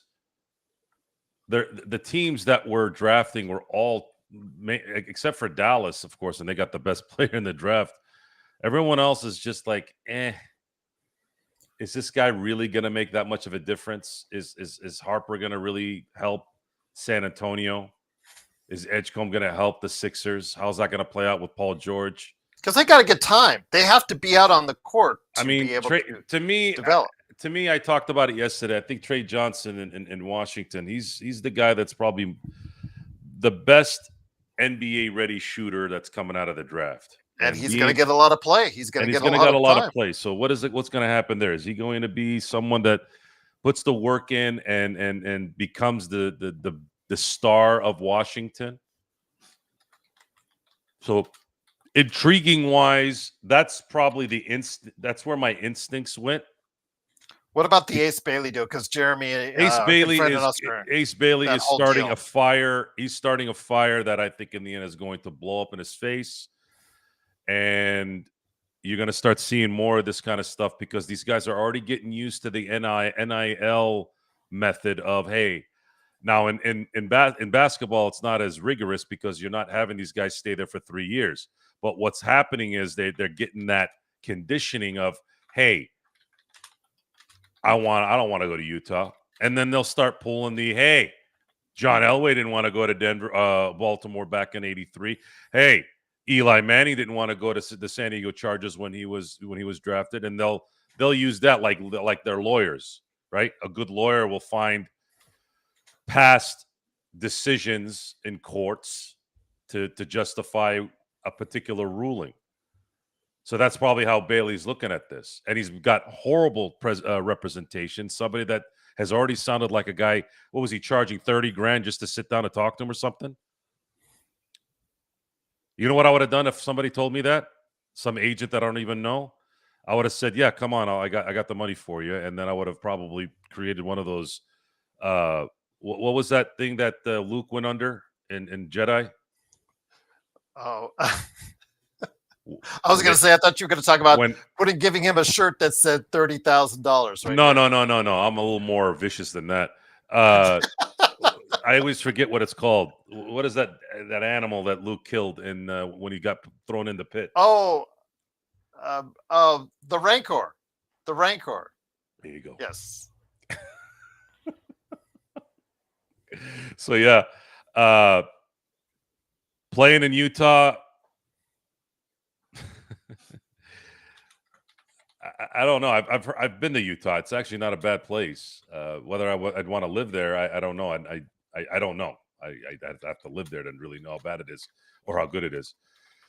But these things are. If this is a precedent to this, then the NBA is gonna have to figure out what they want to do there. But I didn't really like this draft. Yeah. And I know there'll be a few here and there that come out of it well. Mhm. Hopefully our guy Adu becomes good. And by the way, for those of you who are asking, and someone who had mentioned, or a few people had mentioned that he was Vanderbilt-esque, I think after watching some game tape today of him, I think that's the ultimate insult to compare him to Jared Vanderbilt. He is nothing, absolutely nothing like Jared Vanderbilt. He can actually get to the basket and control the ball every now and then. And when he gets to the basket, he puts it in the net. You know how Vince Carter put his arm in the net? He can do that. Jared Vanderbilt can't do that. So let me ask you this again. Or With doesn't the want to do Lakers that. moving up to 36 and drafting Adiu Diarra out of Arkansas, kids 6'7", can play wing. Again, athleticism along the wing, defensive ability along the wing. Obviously, that's something that we need, Joe. I do have my concerns. Again, the kid shot open, 21% from open threes and 26% overall from the college 3-point line. That to me is concerning. The fact that he doesn't shoot 70% from the free throw line, that's a little bit concerning. But those things can be developed. And defense and defensibility and athleticism, some of these things you can't teach. So I get that. I understand that. Is there some reservation though with the Lakers' big cavernous hole in the middle and the fact that there were big men available at the time the Lakers drafted? They even could have waited for just their one move to 45 and still had big men available. Your thoughts? Are you a little bit, reserved on the fact that the Lakers decided to go into a different direction than what they might have needed just a little bit more? Well, I did a little homework on adieu. Can I say it like Adieu. that? Adieu. Adieu. Adieu. Goodbye. Everything's French these days in the NBA, isn't it? Seemingly. Wasn't half the draft French? So apparently Adieu shot really well in high school. So a 40% shooter in high school. And he grew so much that his hands and his coordination have not apparently caught up with his growth spurt. I don't know if somebody pulled that out of their rear end to make an excuse for him. I wouldn't put it past them. And I actually thought of the originality of that. And I said, even if it's bullshit, I'm like, that's a pretty damn good one. So yeah. I figured I'd give it some props. But apparently that's what that is, or at least that's the hindrance so far. Because again, folks, you got to remember, these guys were in high school 2 years ago, less than 2 years ago. So some of these guys still grow. I can only imagine if David Robinson had been drafted after a year at the Naval Academy, I don't think he would have been drafted. You know why? Because he was 6'1" when he got to the Naval Academy, and then he jumped to 7 feet in like 2 years. Yep. Because it wasn't the fact that he could no longer be in the submarines because he was stationed to a submarine and he could no longer be in the submarine because he was just too tall. Somebody up there said, David, I don't want you in a submarine anymore. So apparently somebody told Adieu that, you know what? We're going to give you a few years here to grow into yourself. Be Brooke Lopez. All of a sudden come up with a shot and become a runner-up in the Defensive Player of the Year category. For me, since Brooke Lopez's renaissance, I don't even know if it's a renaissance. I don't even know if that's the correct term. Brooke Lopez, a career 20-8 player, all of a sudden decides that he wants to be a three-point shooter, and with the Lakers, he started with the league, and he became elite there, and then he became a defender. If that happened, anything is possible. And if you're athletic, you've heard me talk about this a lot, Gerald. When you're coming in as a youngster into the NBA, the easiest thing to do to acclimate quick is to have athleticism. That's how you can kind of get ahead without really needing to know everything, because it's impossible to know in your rookie year. But because he's athletic and he's actually kind of mean, he's actually a mean player. Man, when the hell have the Lakers had a mean player? He just won a championship. That was the last time we had a really mean player. Mr. Alex Caruso. So the Lakers got a player apparently from, again, guys, I got to be honest. I can't follow everything. I'm a career man, and I've watched 3 to 4 hours of sports every day for the last 4 months. The Dodgers have taken up a lot of my time because I said I was going to watch every single game. And a lot of times I can't watch this stuff later because the results come in, right? I have a bunch of people texting me. So I've had to schedule my stuff around the Dodger games. But luckily, I'm the boss of my own thing, so I can do shit like that. But anyways, point is, the Lakers may not have been waiting for him. I don't have confirmation of that. They may have been waiting for that kid in Crichton. But if this was their second guy, then it wasn't. Kalkbrenner, by the way. Kalkbrenner. Yeah. Kalkbrenner. If he becomes what his comps say he'll be, and then if he's one of those guys that'll work hard and at least be decent on the offensive end, then they might have hit on this pick. They may have hit on this pick. And he's not a Vanderbilt type player, guys. He is not a Vanderbilt player. This guy's lights out more than Vanderbilt from what I saw. A lot of confidence going to the basket. There isn't this hesitation when he gets to the basket. So, Legend, let me bring you back in here. And once again, it's the Lakers Fast Break. Truly appreciate you joining us on the Lakers weekend here. With free agency around the corner, we will have a free agency special next week. So don't worry. We will go ahead and make sure you're covered on that. Legend, want to ask you this, my friend. You are based in SEC country. Yep. So you got the chance to see Adieu. Thiero. I have to get used to saying that. As a player, as a guy who, probably saw a lot of Georgia home games or road games against him, your thoughts on exactly how he shaped out in the SEC during regular season games or in the tournament as well? From what I saw when I went to a couple of UGA games, he's okay. He's a pretty good player. One thing I would say about him is, Jared, I think you pointed out about him already. It's the 3-point shooting part. Yeah, it's not pretty. He can drive to the basket really well. I did see some footage from him. I did watch the game.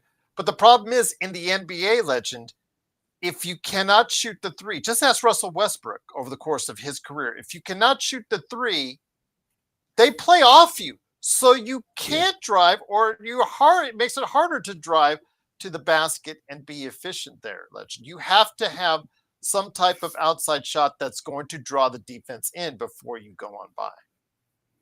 That's probably the biggest thing about him that has to develop. From what I saw in college, that's what we did when Georgia played him. Anytime whether it was on the road or when they came to Athens, we backed off of him because he knew you can't really shoot that well. Take it all you want. And that's the big thing he's going to have to fix. Because the 3-point line are already going to be a little further back. He's going to have to fix that. He can drive to the basket. He can do all that part. But like you said, Drew, if he doesn't fix that jumper, he ain't going to be in the NBA for that long. You'll either be in the G League or heading overseas. You got to fix that part.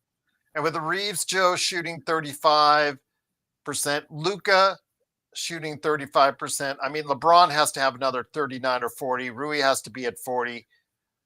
I want that kid out there. I want that kid playing defense because defense and athleticism along the perimeter is something that we do need. I'm not going to say otherwise, but you have to, like you said, if he's out there and he can't shoot, you got to get shooters around him. So the Lakers have to be efficient when that kid's out there. Just like on the reverse, when Dalton's out there, you have to have a lot of defense around him. It's these one-way guys that we're talking about, ad nauseum over the course of the year. The Lakers are getting these one-way guys, and it's just really would be great if we could get guys that could do or be really efficient or even somewhat efficient on both sides of the ball. That would be a really good thing to get, and that's why I'm really hoping he develop into, because he showed promise, a lot of promise when we sat there and watched him play. It's just that end of the ball on the opposite side is where the struggle really shows when it comes to that 3-point shooting. So hopefully it will come over time. I'm not for sure going to come early at the beginning of the season. And he's a second rounder. He's not going to get much time early on, of course. So I hope he has time to develop. I'm thinking maybe he'll go out to the G League too and have a little chance to work on that and develop it. And hopefully become pretty useful. I think once he get that jump shot, he's going to be really good once he get that jump shot going. And Leon at least get 32%, 30, something like that, Well, and we talked about how in San Antonio, if all the guards are shooting 32%, that's not going to be great. But if he could get to where he's at least respected from that area, I think that would be a win. And Leon said, Lou Dort story. He was undrafted, but he developed his shot, Joe. Again, right now, as it stands, again, he won't get a whole lot of time as a second rounder. You can't expect him to be an integral part of the rotation yet, because as you said, rookies, they rarely give you consistent contributions in their first year. But I'm hoping he'll find a pathway to find that stroke, because again, having too many one-way players, it's just really hard to build an overall winning roster if that's the case, John. Well, if you're gonna bring up Lou Dort as a comparison, let's put it in perspective here. Shout out to Leon because he did. Good, Leon. That's a good one, by the way. Thank you for bringing that up, because we obviously know who Lou Dort is, and being in the Western Conference, it's much easier for Laker fans who are watching these guys 4 times a year to know their talent. Lou Dort is just completed his 6th season and became a pretty proficient shooter 2 years ago. So that means it took him 4 years to develop that shot. And it just so happened to be the 2 years that he was shooting well, they were the number 1 seed. So where am I getting at this? This guy was a 2nd-round pick, guys. He wasn't a top 5 pick. He wasn't even where Dalton Connect was in just outside the lottery. This was a 2nd-round pick. It's probably going to take a minute for him to develop. And most 2nd-rounders don't make a significant contribution. Especially year 1. Year 2 could be a jump.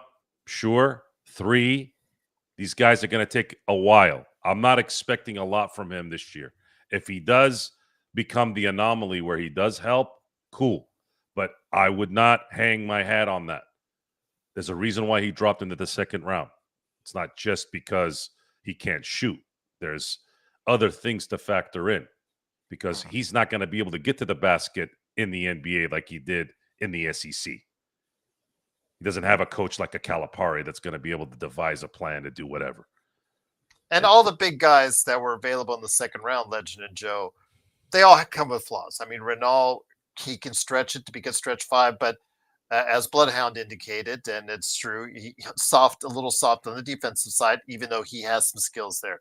Kalkbrenner, a very great defensive force, but It's not going to be able to do a whole lot for you as of now on the offensive end. Same thing with Amari Williams, best rebounder in the draft, bar none, and Boston got him. But he is very limited on what he can do. You had Rocco Zakarski. The kid barely played at all overseas. So he is going to be the definition of a project at 7'4" going forward, but you can't teach 7'4". So all these guys, all these big guys that are available, they did come with a little bit of, I don't want to say baggage, but things they have to work on. Vladislav Golden, 7-footer out of Michigan. He didn't even get drafted because a lot of people, even though he's a good scoring center, he has a lot of defensive issues. He needs to go ahead. There is no perfect center or well-rounded center, I think, in this draft. A lot of, every single one of them, Legend, has some type of issues, whether it's Derek Queen with defensive issues and maybe some fact that he doesn't stay in shape, but great offensive skills. Kaman Malawak, great defensively, could be a defensive juggernaut, but offensively, he's going to be limited, at least in the short term. There was no perfect answer for center in a position, Legend, that in recent years had not been as important, but now seeing how teams are utilizing not one, but two bigs, we're now seeing a return to a center being more prominent in the NBA once again. Yeah, centers are becoming important again. The days of the small ball game is starting to die down a little bit now. Now you starting to see the importance of having bigs starting to come back now. And centers are becoming more and more of a need now. And because of that, that's why it's so hard to find them right now. It's just not that many centers out there. And now it's making it more challenging for teams like the Lakers, the Warriors, and other teams you need a big too. It's getting harder to find them. But it's just showing times are changing. Small ball days are definitely coming to the end. And it's about trying. You got to have a big now. You got to at least have one big on your team. And I think that's just showing how the NBA has changed the last couple of years. It's getting to the point where big three era, that's gone. Small ball era, that's gone. I think it's slowly moving to the point where it's going to be one star, lots of depth, one good, really big man. There you go. That's your championship. Or two, one star, a good Robin, depth, one good big man, boom, your championship. That's like how NBA is starting to translate now. And again, with as Raskable OKC, Joe, they started essentially a lot of times, two centers, in their lineup. And Indiana had the ability with Turner, but also, bring in and mix in some big men. We saw this throughout the playoffs. Houston, they at times they really did well with Sengun and Adams, who they re-signed on a 3-year contract. So he is not available next week in free agency. I mean, it seems to be a little bit turning back to what we saw before in the NBA. I'm not saying that the center is going to be, the guy again, like we saw through the Shaq, Kareem era, et cetera, Akeem Olajuwon, Patrick Ewing. But the center is, and big and size is going to become more prominent, I believe. Once again, it happened to the Lakers in that first round.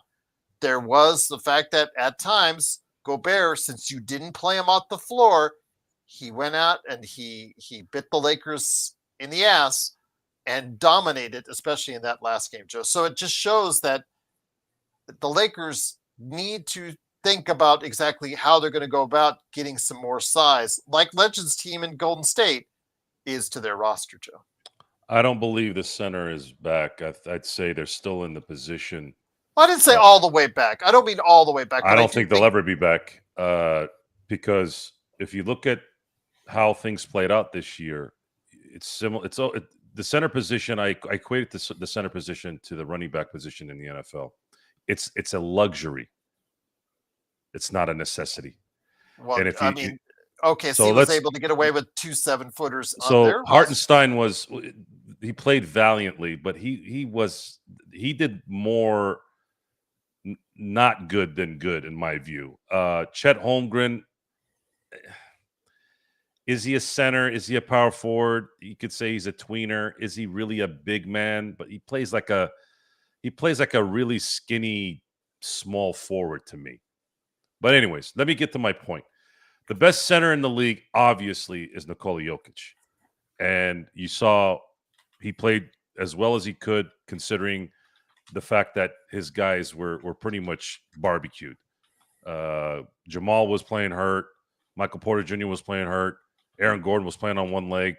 If those guys were maybe 20% healthier, they probably take OKC out, right? So he's the best center in the league, and he couldn't make it out of the second round. Wembanyama is arguably the second best center in the league. We saw what happened with him. Would you constitute Karl Anthony Towns as a center? I mean, he's 7 feet, 250. Okay. We saw what happened with him in the Eastern Conference Finals. But some of their best moments was with him with Mitchell Robinson. Then you see Domantas Sabonis. You know the result of that. Joel Embiid. We've seen the result of that. Bam Adebayo. We've seen the result of that. Ivica Zubac, who had a career year and had great numbers, not helping in the win department. And then Sengun, they had the second seed, right? You think Sengun's coming up as well. They couldn't get out of the first round. So I don't believe the center position has impacted anything in a while. You could say 2023 when Nikola Jokic was there. But that's because he is the best center in the NBA. But as far as needing a center to compete and win like this, it's loose. It's loose for me. Sure, yeah, but does it really make a difference? Not really. Little bit, but not much. I'll just stick with the word luxury because the game has changed so much. They're just not gonna feed a big man the ball. They don't need to anymore. They're gonna shoot the ball, and a big man that's not spread out is a detriment to the paint, to the spacing, and the shooting ability of teams in today's NBA. Unless you can do that, that's why Wemby is such a freak, right? He's the guy that can go out there and go back in. But my thing is, you're gonna have to have him stay inside more and use him when you need to outside, depending on matchups. Yeah, that's where I do not want him taking 7 to 10 threes a game, but we've seen that before, Joe. Like last season, before he got in, before he got the blood clotting. He's going to do what he's going to do. Overall, again, a very interesting draft. A lot of transactions made back and forth, some good, some not so good, but we'll see how this plays itself out. But again, with free agency around the corner, some things are going to be very interesting. So, Legend, before we leave, I want to hear your thoughts on upcoming free agency. And, of course, I hope you'll be part of what we do on free agency next week. But let us know your thoughts on who, if any free agents will be sticking out in your mind, or do you see a sign and trade happening? The Kuminga situation for Golden State, I think, is going to be one of those big dominoes to play itself out.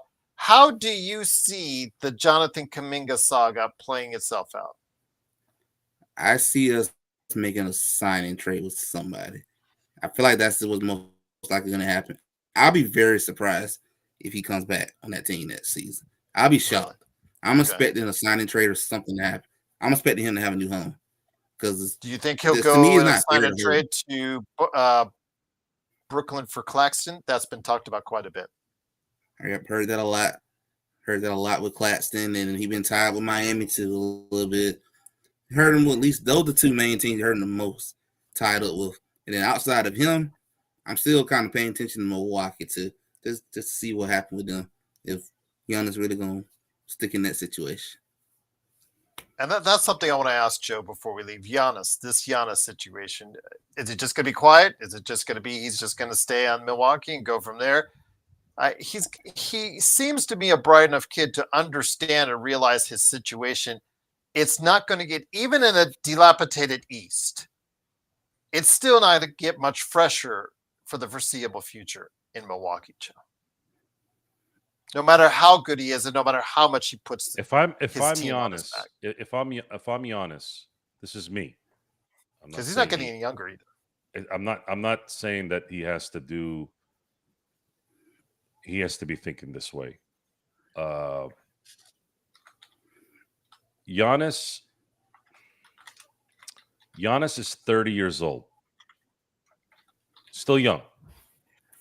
Knock on wood, nothing major in terms of injury. Little knickknacks here and there, but pretty healthy. Because Milwaukee has done everything in their power to help the team become championship worthy, you have to return some of that loyalty back. I know sports sometimes doesn't have loyalty. Look at what happened in Dallas with Luka. I get that. But this is a different scenario. They have done everything to try to put together the right team around Giannis. It's not like they haven't. Okay. And it's important to understand that. It's important to put that in your mind as a star player on a franchise that you've won a championship with, and that you've built a family, a relationship there. They've allowed your brother to stay there because you want him there. They've done everything for him. So here's what I would do. He has an option in the summer of 2027 to where he can opt out and become a free agent. I allow Milwaukee for the next 2 years to try to put something together to make it work. If they can't, I'm leaving on my own, like LeBron did 3 times. Why can't Giannis do it? Giannis can do it. Just do what LeBron did. LeBron did it 3 times. So give him 2 more years, play it out. They don't get this thing with the ship where they need it to go. You tell them now, too. You tell them right now, hey, I'm going to stay here for 2 more years. We're going to handle our business. If it doesn't work out, please respect that I'm going to opt out in the summer of 2027, and I'm going to leave. If there's a return on a sign and trade so that you guys can get something from the team I want to go to, then cool. We'll make it work. But if not, I'm leaving. He's going to be 32. I mean, LeBron is playing until he's 41. Durant is playing until he's 38. Why don't you? Why would with the way Giannis is his genetics and the way his body is? Who's to say he can't play elite basketball from age 32 to 34, 35? Why wouldn't he be able to? Yes, I am going somewhere with this, by the way, because the summer of 2027 is the year I have pegged as the summer that I believe, unless something big happens before, that the Lakers will be competing for a championship for an extended period of time after that summer is over. You're going to have a 28-year-old Luka at that time. And then if somebody like Jokic decides to opt out that year too, if he doesn't sign an extension, or if Giannis does what I just said I would do if I was him, now the Lakers can go get that second guy and go ahead and start running the table at that point. Okay. You have. How can you not? This is. You've already won. You are an icon there, and they have done everything for you. Return the favor. Give them 2 more years. Then tell them, guys, I have to leave if this can't get figured out. And then you have the choice.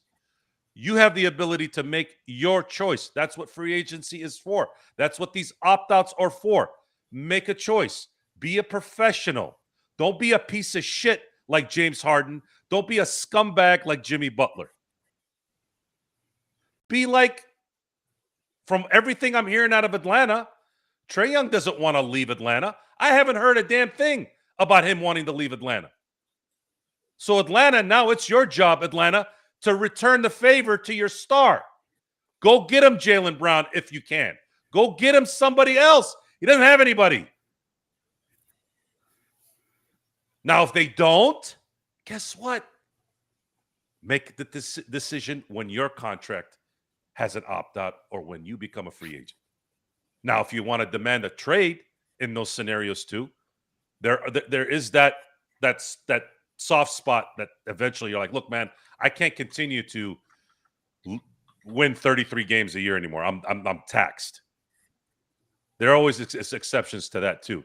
But I don't want you to do what James Harden and what Jimmy Butler did, because every one of his teams went out of their way to help those assholes, and they returned nothing back except headache. And they got what they wanted too. That's the sad part.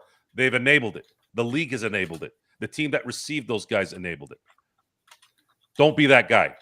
Because I know Giannis, you've heard me say this, G. Giannis is starting to the fame a lot of times for the it's I equate it to a dictator that's in power too long. A lot of times these guys are in the spotlight too long, and they end up getting burned out from it.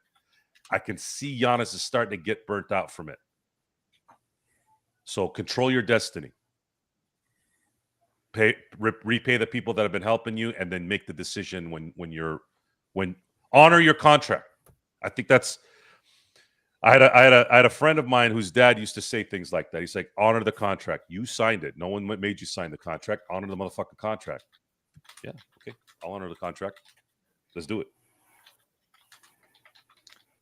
Yeah, Na would be a great choice to be added on to the Lakers Dax, but yeah, they'll have to do a sign and trade, because the 5.6 MLE will not get Na.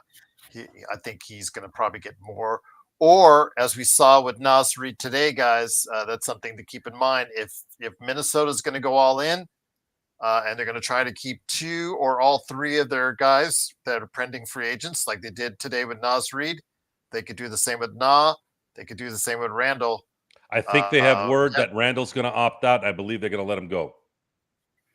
Of the 3, I'd probably say he's the most expensive, so that's probably what they're going to have to do. Yeah, because they're now they're going to probably do the same thing they just did with Naz Reid. Yeah, their payroll right now, they're sitting at before the Naz Reid signing, I think they were sitting 208, I think. Definitely in the top 10 in payroll in the NBA, and now it's probably going to creep up in the top 5.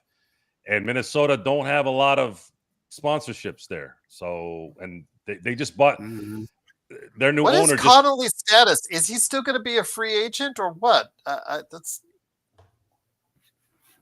maybe now Conley be like, you know what? I'm going to stick it out. I'm going to stick it out a little bit in Minnesota until maybe LA calls in a couple years.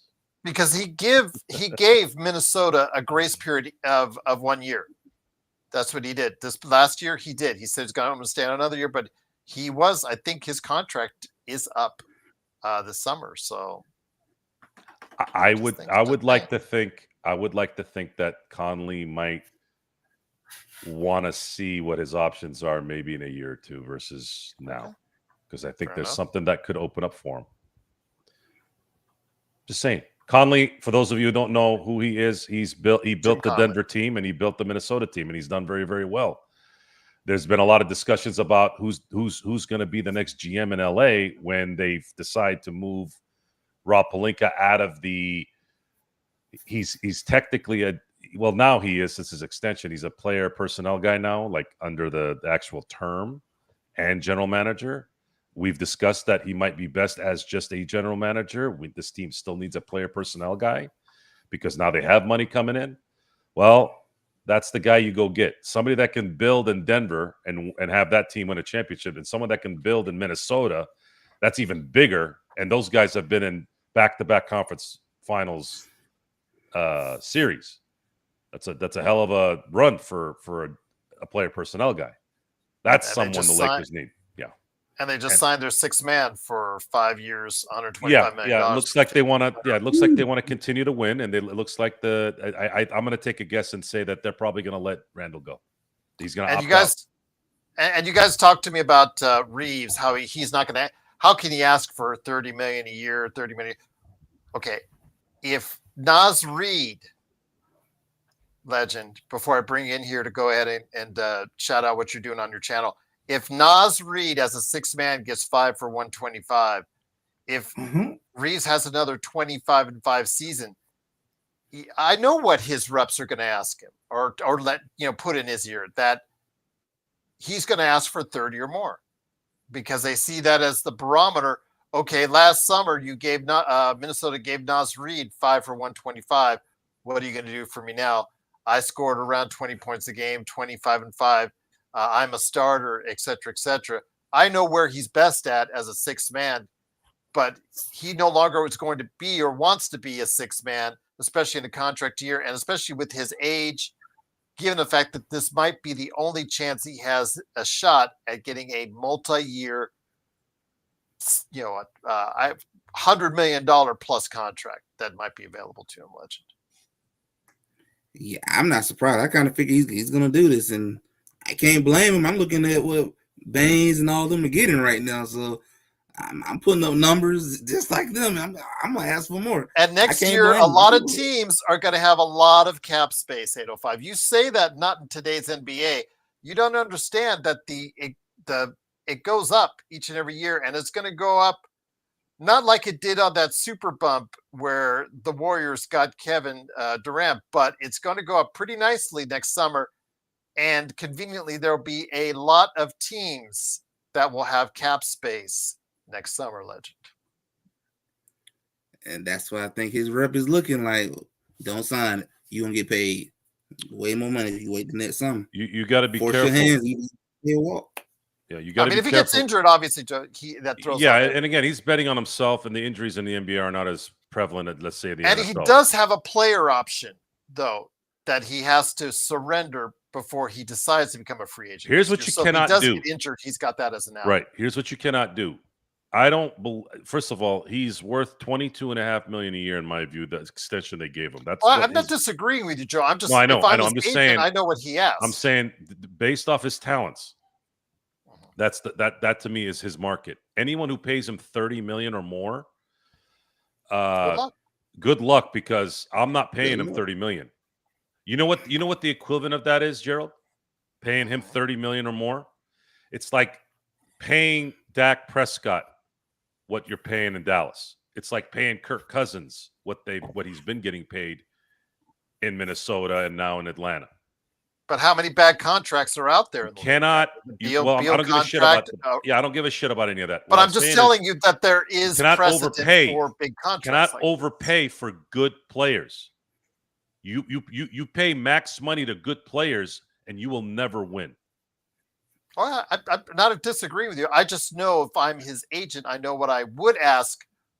That's why he declined the $90 million 4-year option earlier this week. So he knows that if he stays healthy, has another 25-5 season, he knows what he may be able to get out there. Right. He's not going to get, even if it's from the Lakers. Yeah, he's not getting 238 from the Lakers. He knows that for a fact. And he can get, I think, close to 193, I think. 193 for a 4-year deal, max. I don't think he's getting that. What I do think he's going to get is I think he's going to get somebody may give him 30 to 35. That's what Washington's going to have $100 million in cap space, to give people an example, next summer. I think he's going to get it from somebody. If somebody gives him that money, I'm happy for you. Go ahead and take it. Lakers don't need to worry about guys leaving next summer because they're going to be below the salary cap. We're not going to have to worry about, oh shit, we got to make up that money. Now, if they can trade him this summer, if they trade him this summer, but it has to be for someone that's better, then it would make sense. What about multiple players that can fill? Sure. Yeah. If you can get 2 players that can do, so you get a player that can shoot and someone who can play defense that you can, and they're decent on the other sides too, to cover his area. Sure. Absolutely. I don't know if they're there. Kessler hasn't signed a rookie extension yet, so he's still only $3 million. That's the deal where, yeah, you could trade a Reeves for a Kessler, but you have to do things to make the money work out a little bit better, because you probably have to go ahead and include a Dalton Connect, who has the similar salary as Kessler right now, even though Kessler's a year ahead and is closer to an extension. But you probably have to take back some money from Utah in place. It would probably have to be a multiple player deal to make that work. But it'd be very interesting, because the Lakers are hard capped. The Lakers are hard capped. They can't take $1 more than what they send out. So to put a good example to this, Lion Leon said, that Michael Porter Jr. makes $42 million. You know what paying him that much money did to the Denver Nuggets? That meant Bruce Brown couldn't come back. That meant KCP couldn't come back. Don't you think that those guys could have helped the Denver team this year had they not paid a good player elite money? To me, a max contract or a super contract is, to me, only supposed to be allocated to the elites, the Lucas, the LeBrons, the Durants when they were in their prime.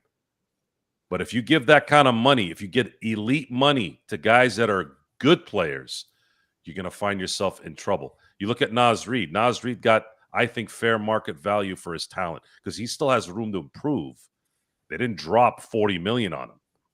They gave him $25 million, which is fine. And I wouldn't mind with the salary cap going up and all that, because the TV contracts, the $70 billion that they brokered here a few years back, that stuff's going to start coming in, right? Now that they're going to be on NBC and all that.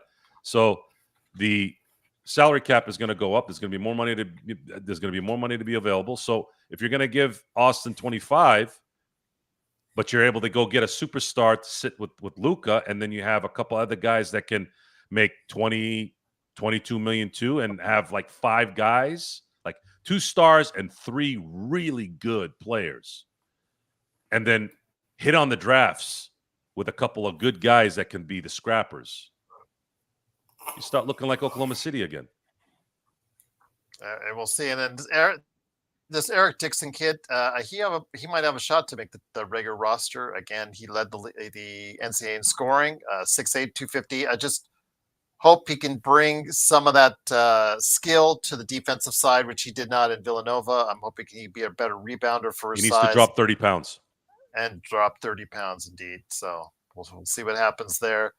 But before we head on out, of course, Legend, you've got a great channel. You need to go ahead and plug what's going on with I've Got Next Sports Media.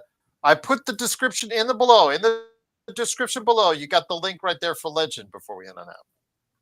I'm definitely going to talk a little bit about the draft tomorrow, and I'm probably going to discuss more of the free agents move, and definitely want to discuss about what my Hawks did, and probably begin to talk a little bit about college football as I get ready to roll in and get ready to see what this new playoff format, how they adjust in the playoff format, see how that looks, and get ready to see if my college and see if UGA they gonna do something this year. See what happens. We'll see what happens indeed. But yeah, go ahead and make sure you like and subscribe to Legends channel. I Got Next Sports Media. Just type that in on YouTube if you didn't see the link below, and it comes right up. Joe, I know you got the Dodgers on the Experiment channel on playback. Big winners tonight. I know that seeing on Twitter, Empire Jeff, very giddy, talking about, pardon the Josh pun there, very giddy about the Dodgers having the best record in baseball again. All is getting better. Not perfect, but all is getting better at Chavez Ravine. Well, it's never not been good. It's just the team has flourished. You had some concerns a little bit. Well, the concern is they had really one pitcher at one point, one legitimate starting pitcher at one point during the beginning of the year. They've been able to win despite the top 3 hitters. Now Shohei's starting to hit the last week. But Mookie's been struggling. Freddie Freeman's been struggling. Teoscar has been here and there. But the guys like Max Muncy, guys like Andy Pages have been absolutely brilliant and have picked up the slack. And even some of their bench guys are starting to hit as well. Their pitching is slowly coming back. I think Snell will be back soon here. Kershaw had some really good outings. He won his 4th straight game yesterday. Today, Dustin May. Unfortunately, Dustin May he's got good stuff, but I don't think he'll ever be what we all wished he would be. And this will likely be his last year in LA.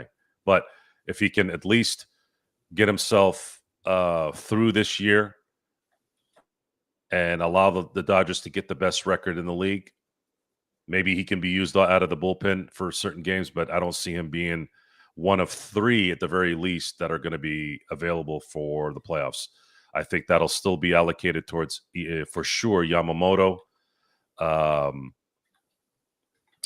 Snell, Glasnow, and then the 4th pitcher will be the hybrid Otani with other guys that have come back as well that will fill in the gaps, and some of the rookies that they've brought in that have showed great resolve already in the first half of the year. The Dodgers have managed to have the best record in the majors when they had, I believe, 26 pitchers on the IL at some point. Mm-hmm. And, Empire Jeff is he's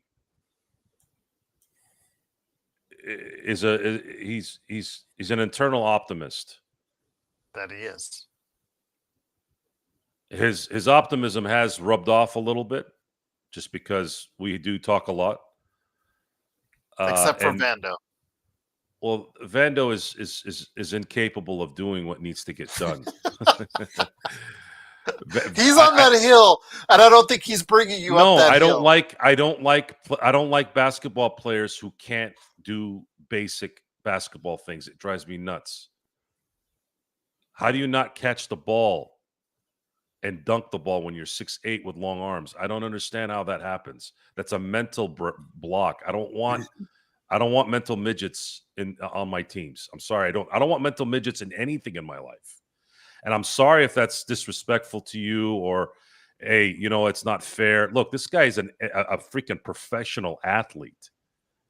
You can't. I should be insulted, because if I was 6'8" with arms like Inspector Gadget, I know for a fact I can dunk the ball at that point. And the fact that he can't bothers me, because I'm pissed off that he has those attributes and he can't do it. I know in my head I could do it if I had those things. Can't prove it, right? I don't have them, but I feel pretty damn confident that I would. But I don't like it. I don't like if he struggles in the playoffs because his game doesn't work, fine. That some people just don't have it. But simple shit like catching a basketball when you're a basketball player, no. I don't have any tolerance for that. That's why Kwame Brown was such a... Kwame Brown and Samaki Walker made me want to commit murder watching those guys play. They were so bad at doing the simple things. And these are 7-footers. Kwame Brown was an athletic freak at 7 feet tall. Samaki Walker was a 6'11", another guy with long arms. Couldn't, what are you looking at? Catch the motherfucking ball. Dunk the ball. What the hell's wrong with you? Why can't you just back up your guy 2 feet? Now, as far as the Dodgers are concerned, baseball is a completely different beast. It's an everyday sport for 6 months. Oh, and then if you do go to the playoffs, you can play another month and a half. And you're not playing once a week. You're not playing 3 times a week. You're playing almost every single day. The fatigue does factor in there. You get into slumps. You got to be careful when people get into slumps. You have to understand that most of the great ones are going to get out of it. You got to be patient. Sometimes the really good ones will get in it. You got to be patient. And that's never been a problem for me. My issues in the past is bad decisions.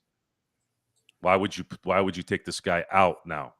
Why did you put this guy in when you knew when this guy's been pitching better? That's usually the only gripes I have. And of course, number one being, why aren't you trying to win this game? I can't identify with not trying to win every game. I don't have it in me.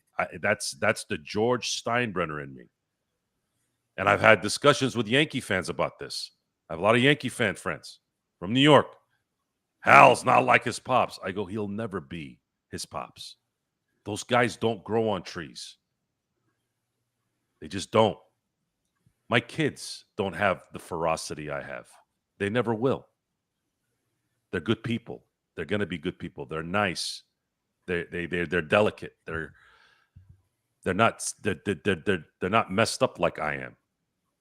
So you gotta understand those things. But as far as the fundamentals, always try to win and do what you're supposed to do. 6'8", long arms, you should be able to dunk the ball when you're 1 foot away. And if you don't, that's when you get the ridicule. Oh, in baseball, if you got a 3-0 count and you swing at a ball and you get a pop-up, that's the shit that pisses me off. And not all the and there isn't an Empire Jeff. All the Empire Jeffs in the world can't talk me out of that one. You don't make that mistake. Can't. You got to get on base. Take the pitch. So baseball is it's a completely different beast than basketball or football. That's an everyday thing, and you're sitting there, and you got to understand every day is you're not going to get everything you want every day.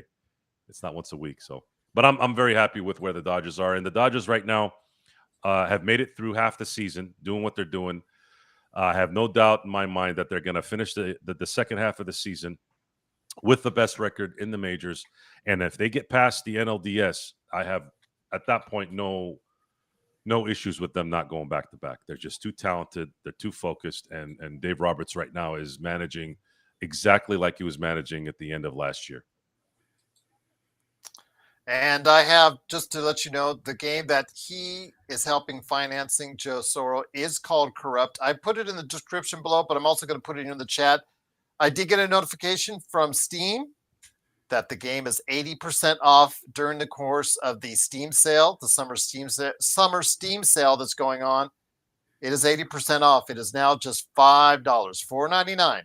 Corrupt. Yeah, it's been there was a. We were at the finish line on one of our deals here that didn't go through, which is not something that we haven't dealt with before. Most people come out flaccid at the end. It's just kind of how these people go, and that's how it is in a lot. This industry is always like that.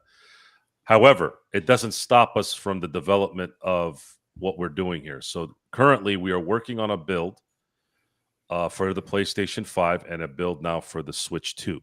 When those two things happen, I would be in shock if there isn't something finally to get more, let's say, public with Corrupt. Corrupt is slowly. It already has an underground fan base. It just needs now a general market. Once it gets to a general market, once it gets to a point where 5 million players have played it or want to play it or are going to play it or are playing it, now the rats are going to come out of the ship and they'll start saying, "Hey, we'll give you some cheese. We'll give you what you need now." And by then, in our favor, now the percentages are going to be in our favor.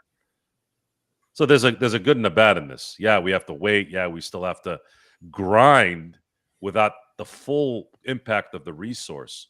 But once we do have the full impact, it's going to play in our favor. So it's a pain in the ass, but it's also exciting if should it come through. Because if it comes through, this is a life-changing thing if it goes through for everyone around us. But you can get that game that could be life-changing right now on Steam for just $5 right now during these Steam sales. So hopefully you'll help Joe out. Yep. Xbox would be nice, especially with that handheld coming out later this year. We tried, man. We tried everything we could to get on their pass. I call him Mr. Jeans and sports coat with his tennis shoes. Phil. Yeah, Phil Spector. Yeah, Spencer. I call him Spector. Yeah, you called him Spector. But, I call him Spector on purpose. Yeah, I know. But we'll see. Again, go ahead and take a look. If you want a interesting new fighting game, go ahead on Steam. You can get it available right now for just $5 on Steam. Corrupt. Coreupt on Steam. So for Legend, from My God Next Sports Media and Joe Soro, from Simblades and the Joe Soro channel, it is Gerald Glassford. Thanks again for watching. Let me answer 805's question real quick, Gerald. I'm sorry. Okay. I didn't mean to cut you off. No. The Giants are going to tail off here, 805. I'm not really worried about the Giants. And if Snell is healthy, which he's shown he always gets healthy at the end of the year, Yamamoto is going to be available, obviously. Glasnow is a hit and miss. But if Glasnow is healthy going into the playoffs, Snell, Glasnow, Yamamoto, and Ohtani, and then you still have Kershaw, who's pitching well. You still have Dustin May. You still have Gosselin. They're going to have a lot. And Sheehan just came back, and he had a gem in his first game pitching. The Dodgers have the depth. They spent a lot of money on depth for this reason. So they're going to have 100% some form of a pitching staff for at least 4 games in every single series they're in. And the only way you're going to beat the Dodgers is if you roll through their 9, holding them to 1 run, and then you score 3 or 4 runs. If you don't do that for 4 games in a series or 3 games in a series in the first one, I just don't see anybody beating the Dodgers. The Dodgers are 1 championship away from probably stamping a dynasty and probably stamping 100% that Shohei Ohtani is the greatest baseball player that's ever lived, which is crazy. I never thought I'd say that about anybody but Barry Bonds and Babe Ruth. Well, there you have it. It is, of course, Joe Soro along with Legend. Please go ahead and support them today on their various platforms, on Playback, on YouTube as well. And again, hopefully these guys will be every bit a part of what we're doing, possibly as early as Sunday. I know going into Monday and going into the rest of the week, from next week starts big free agent frenzy. We will do something for free agency. We'll see how it goes as far as scheduling it live or on a recap show. We'll see how that works out, but we will do something big for free agency. Is Vando our worst contract right now? Tough is asking. I think, depending on your thoughts on LeBron, I would say that, Vando is the worst contract. But again, if your thoughts are on LeBron, then that is the worst contract right there. So, yeah, we'll see what happens. But it is Joe Soro and the Joe Soro Experiment on the Joe Soro channel. And, of course, on YouTube as well. I got Next Sports Media from Legend.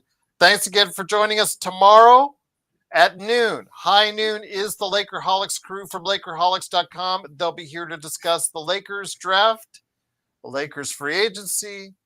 Laker Tom is probably already gearing up with some more crazy trades. I know that makes Joe and I laugh. Just go to @Laker Tom on Twitter. You'll see what we mean. Did he send out any Austin, Rui, and second round picks for Giannis? Oh, you should see the zinger that he just posted for Karl Anthony Towns. I'll leave you guys. Why would we want Karl Anthony Towns? He just put it out there. Check it out, man. Yeah, he just put it out there. He put out a zinger, and I'll leave it at that. No, it's not 805 because it's an expiring. Bandos is for several more years, 3 more years. Guys, the worst contract is Bradley Beal. No, on the Lakers. They're talking about on the Lakers. If you don't include LeBron, the Bradley Beal contract is so bad, it might as well be with the Lakers. That's how bad it is. Okay, well, they were talking about actually right now on the Lakers, and I'd say if you're not including LeBron, Vanderbilt. It is Vanderbilt. At least LeBron does something. Vanderbilt didn't do Vincent shit. and Kleber, you can move 805 because they're expiring. So that's why they're not as bad now. Okay, it is, of course, the Lakers Fast Break. Truly appreciate you joining us. So for Legend and Joe Soro, it is me, Gerald Glassford. Thanks again for watching this thing. Truly appreciate you joining us right here on the LeBron will never be better than Kobe. Ever. Well, there you have it. Fast Ever. Break podcast. Ever be better. I need to put this as my ringtone.